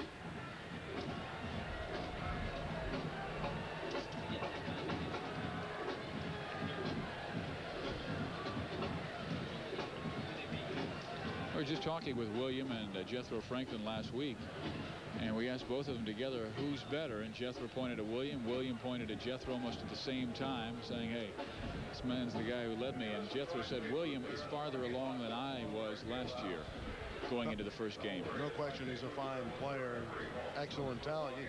You know, one man that's looking on from the other sideline, Washington State sideline, Sean Landrum, played with him at Long Beach Poly. You know that Sean Landrum must be concerned as well. Let's go back down to Vic Jacobs. Okay, you know, the first thing to look for the seriousness of this injury is the player's legs. And I've been discussing this with Paul Flug, and Paul said he hasn't seen any leg movement, and that could be a sign of a severe neck injury. His feet have not moved, his legs have not moved, and we pray for, you know, that he's okay. But I'm saying this could be a severe injury because I did not see any leg movement either, and it's a pretty bad sign. But of course, right now it's we're just throwing theories into the wind. We know nothing of the injury, and we'll have to hear from the doctors. Back to you guys. Well, you hate to hear that. Well, I've heard that from the sideline, and it's been a minor injury, and that is basically what we're praying for right now. But no reason to speculate. There's obvious shock and to the scare body. anyone back in Fresno State. When you talk about paralyzed like that, remember there's an immediate shock to the body, so that just may be very temporary. Well, they have defensive end William Brown on the stretcher, and he will leave by ambulance our game here. And then when you watch and you look up at the scoreboard and you see 34-16, and then you see William Brown down in the ambulance, you say, who cares about the score? Puts it all in the proper perspective, doesn't it? You know, it's a fun game, it's a fun atmosphere, and just takes a little bit of the fun out of it.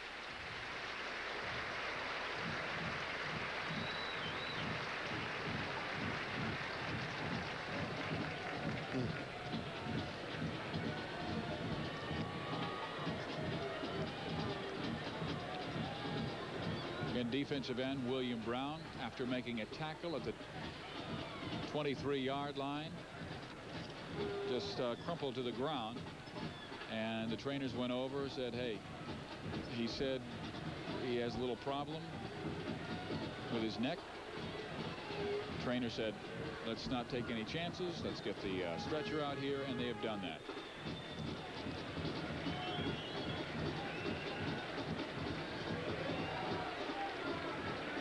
So William Brown leaves the football field by way of the ambulance. And the clock will tick down the final moments of this football game, with Washington State leading by 18.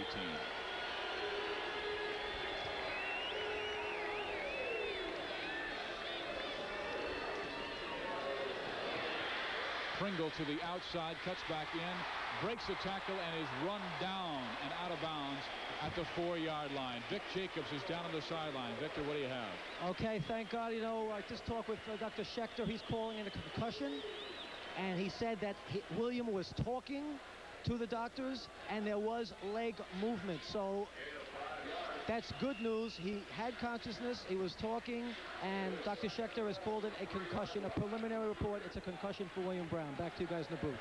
Thank God for that. Nice to hear that. Whoops. 34-16, and Vic, thanks very much for that very positive news. The sweep to the left side by Washington State, and the touchdown. Steve Broussard, his 3rd score of this afternoon, and Washington State making it a rout.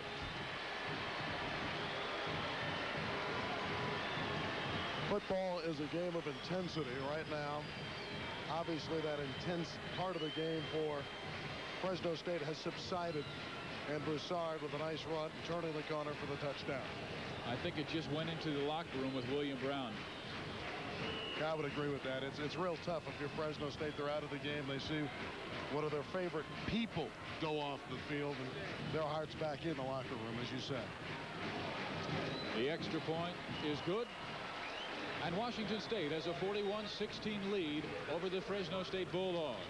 Broussard with 3 touchdowns on the game now, Randy. He has a 1-yard run, which came in this first half, and then he has the 46-yard reception from Rosenbaugh to go with a 4-yard touchdown run. And the way things developed after the William Brown injury, like you said, it took a lot of the oomph out of Fresno State. Predictable, deep pitch, good blocking. Right here, Wilburn has a chance, but you can't arm tackle a good back, and Broussard scores easily. 24-yard drive. It took 1:14. And Jim Sweeney, I'm sure his thoughts right now on that locker room and hoping that William Brown just has that concussion. He went down. He was there for about 5 to 10 minutes. Finally, the ambulance came out, took William Brown into the locker room. But the doctors of Fresno State say, hey, it looks like just a concussion. William Brown was talking and was alert. And here's the kickoff return by Brock Smith. And it is a fine return out to the 41-42-yard line. 4 minutes, 14 seconds to play. 41-16 Washington State. The wall will be to the near side. Brock Smith looking for the block. A little crease. He got the block there at the 20. Another move there. That's just nice work by Brock Smith and good blocking, too. Dave Telford. And the pass is complete at the 40-yard line, ahead to the 36-yard line. There goes Brock Smith. It would be encouraging for the Bulldogs to score here. You touched upon it earlier. They need to get a touchdown for some momentum going into next week's game against Western Illinois. They got to prove to themselves that they can score offensively and get it in the end zone other than points by Barry Belli. Telford backing up again. Pass complete again inside the 25 to the 23. Anthony Williams in the catch. His first catch as a Bulldog. And honestly, Washington State is relaxed defensively. They don't want to give up the home run play, and that's good concentration by Williams and a good throw by Telford.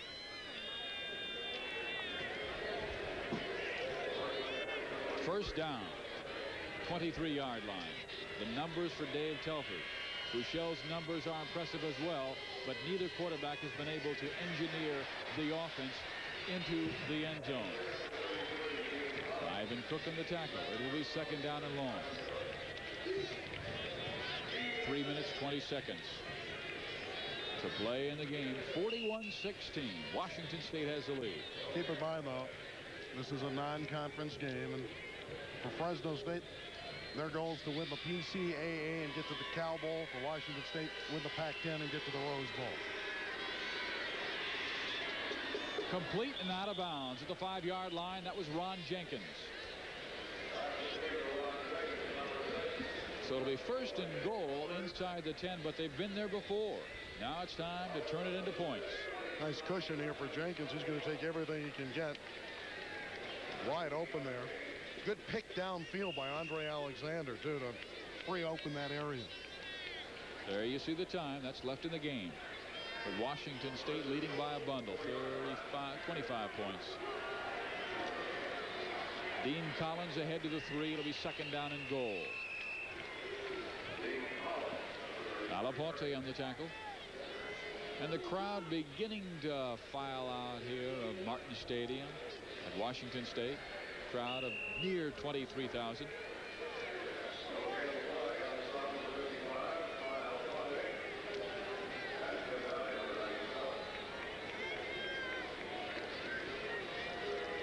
I think it's going to be a good year for this man. He's got a lot of good players. Washington State's tougher in Pullman than a lot of people think. And I think once they get to the PCAA and work out a few things, it's going to be a good year for the Fresno State Bulldogs. And I think Washington State has improved from last year's 3-7-1 team. They will get Wyoming next week, so another emotional game for Dennis Erickson. He coached there last year. The Dogs will come home to Western Illinois in a game that we will televise to you. Third down and goal from the 4-yard line. Telford to Skipper. Skipper tries. He's to the 1, but stopped short. It'll be fourth down and goal at the 1.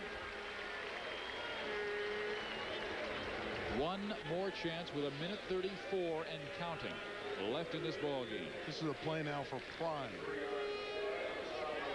The pride of Fresno State to try to get a touchdown from the offensive side, and for Washington State to put a punctuation mark next to a fine defensive display today.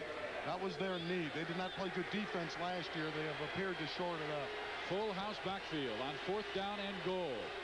Courtney Griffin to the outside. Can he make it? Yes, touchdown.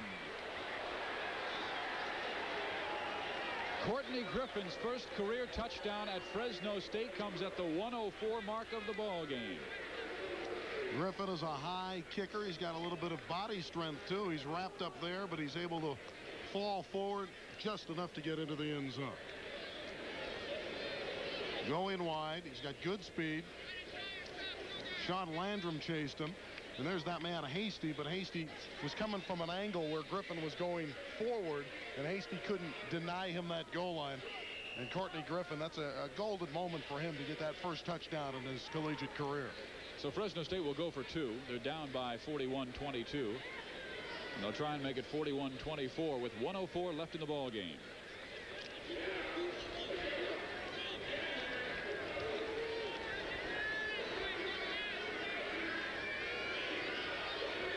Anthony Williams was in motion. Flags everywhere.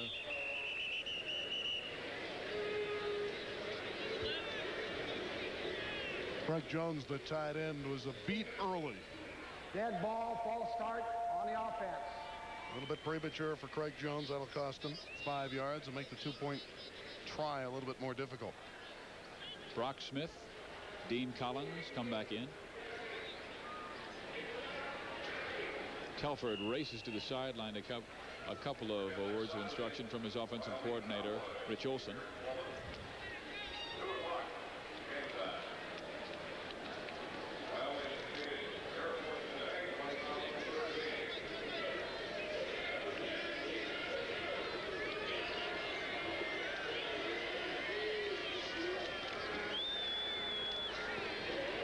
Telford to Jenkins for the 2 points. And it looks like Jenkins pulls up lame as he snares that catch. And it's a 41-24 ball game. Good pass here. Landrum with a missed tackle, enabling Jenkins to get into the end zone. But it's too little too late.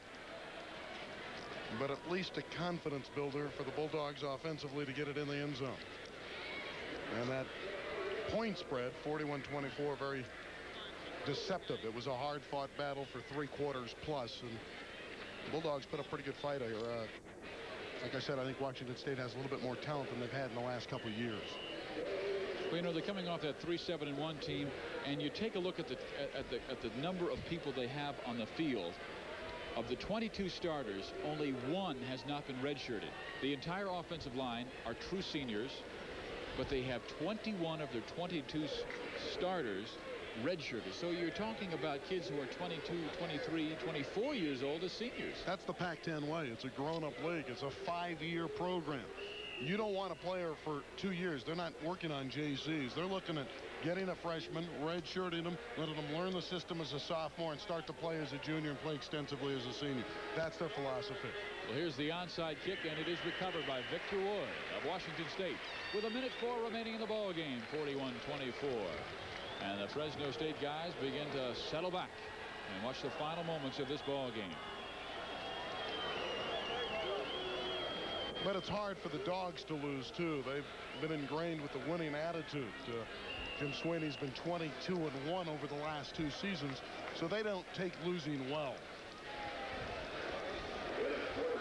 Brad Gosson is in at quarterback, replacing Rosenball, who threw for 3 touchdowns. Straight ahead as we're inside the final minute of this ball game. Gosson's from Westlake High School in Southern California. He had a pretty good player with him. Gary Wellman was his favorite target in high school. Wellman's now at USC, and they put up some big numbers for Westlake High School. He's a left-handed QB and has quite a bit of potential. This should be the final play of the football game. Tingside goes in motion. It's 2nd and 8. Straight up the middle. Joe Swinton to the 35-yard line. 23 seconds and counting. And the Washington State players will go to huddle. But that should do it. As the clock winds down.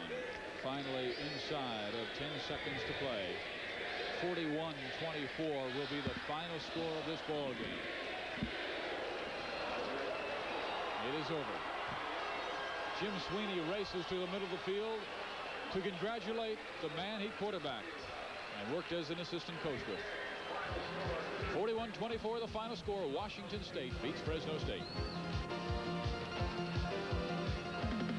Washington, the Dogs, 17-point losers today to a very good and improved Washington State squad.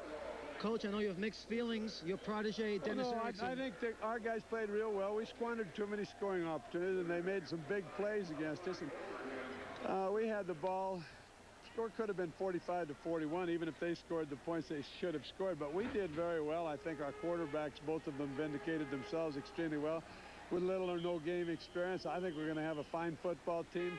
Proud of them. We made a lot of mistakes. There's some things we might have, as coaches, done differently also, but it was great. And I am pleased for Dennis Erickson. I love him, and it's great for him to get started off with a victory. All is not lost. We got a long season ahead of us, and I'm looking forward to coaching these guys. They're great kids. Now the quarterback situation, of course, it was a quarterback. Well, I don't know. I'm not going to get into that right now. We'll look at the films and decide. Both of them did real well. Okay, the blown assignments on those long plays. What happened on those long touchdown plays by the Cougars? Well, we missed cover. Somebody must have fallen down, you know, or maybe took a vacation. I don't know what he did. It's hard to tell. They put a lot of pressure on you. We upheld extremely well for the most part, and then they were on defense, was on the field too long, and they made some errors. So it's difficult to contain an offense like that. I thought we played very well on defense, except for those 2 real big plays. Did Dennis surprise you with anything offensively, defensively? No, they didn't surprise us. They executed well and stayed with their plan and didn't panic. They ran the ball like I thought they'd run. I felt like they don't have much run offense. They got to run one play. That's the dive play, and then the option play that the kid Rosenbach ran so well against us. But Overall, we gave a great account of ourselves. We stopped them down in there 2 or 3 times, forced them to kick field goals, and didn't quit when we were, they were moving the ball on. So there's an awful lot of positives. Our kicking game, we had a punt returned against us for a change. That's news to us. I thought overall we played extremely well. Coach, thanks for your time. Appreciate it. Good luck at Western Illinois next Saturday. Great. Okay, Coach Sweeney, pretty good spirits. Saw some stuff he liked, stuff he didn't like. But what do you say after Game 1 of 1997 football season? Back to you guys in the booth. Washington State with a very impressive 17-point victory. And we would also like to say we are happy to say that the preliminary word on William Brown, the defensive end, who left the field by way of the ambulance, just a concussion, when it looked like earlier it might be a little more severe. But we were waiting to hear the good news from the doctor, and the doctor said looks like just a concussion, and hopefully William Brown will be back shortly. That's very good news, and I think there's good news too for Fresno State. As Jim Sweeney said, they have a lot of fine athletes. They executed well for 3 quarters. There's a long season to go, though, and I think they'll be a good football team. Well, good working with you, Randy. Hey, Steve, it's a lot of fun. I look forward to some games down the road. All right, we'll be in Western Illinois next week. And for Randy Rosenblum, Howard Zuckerman, our director-producer, Vic Jacobs on the field, I'm Steve Physiak, and for the rest of our great staff, our final score once again, Washington State 41, Fresno State 24.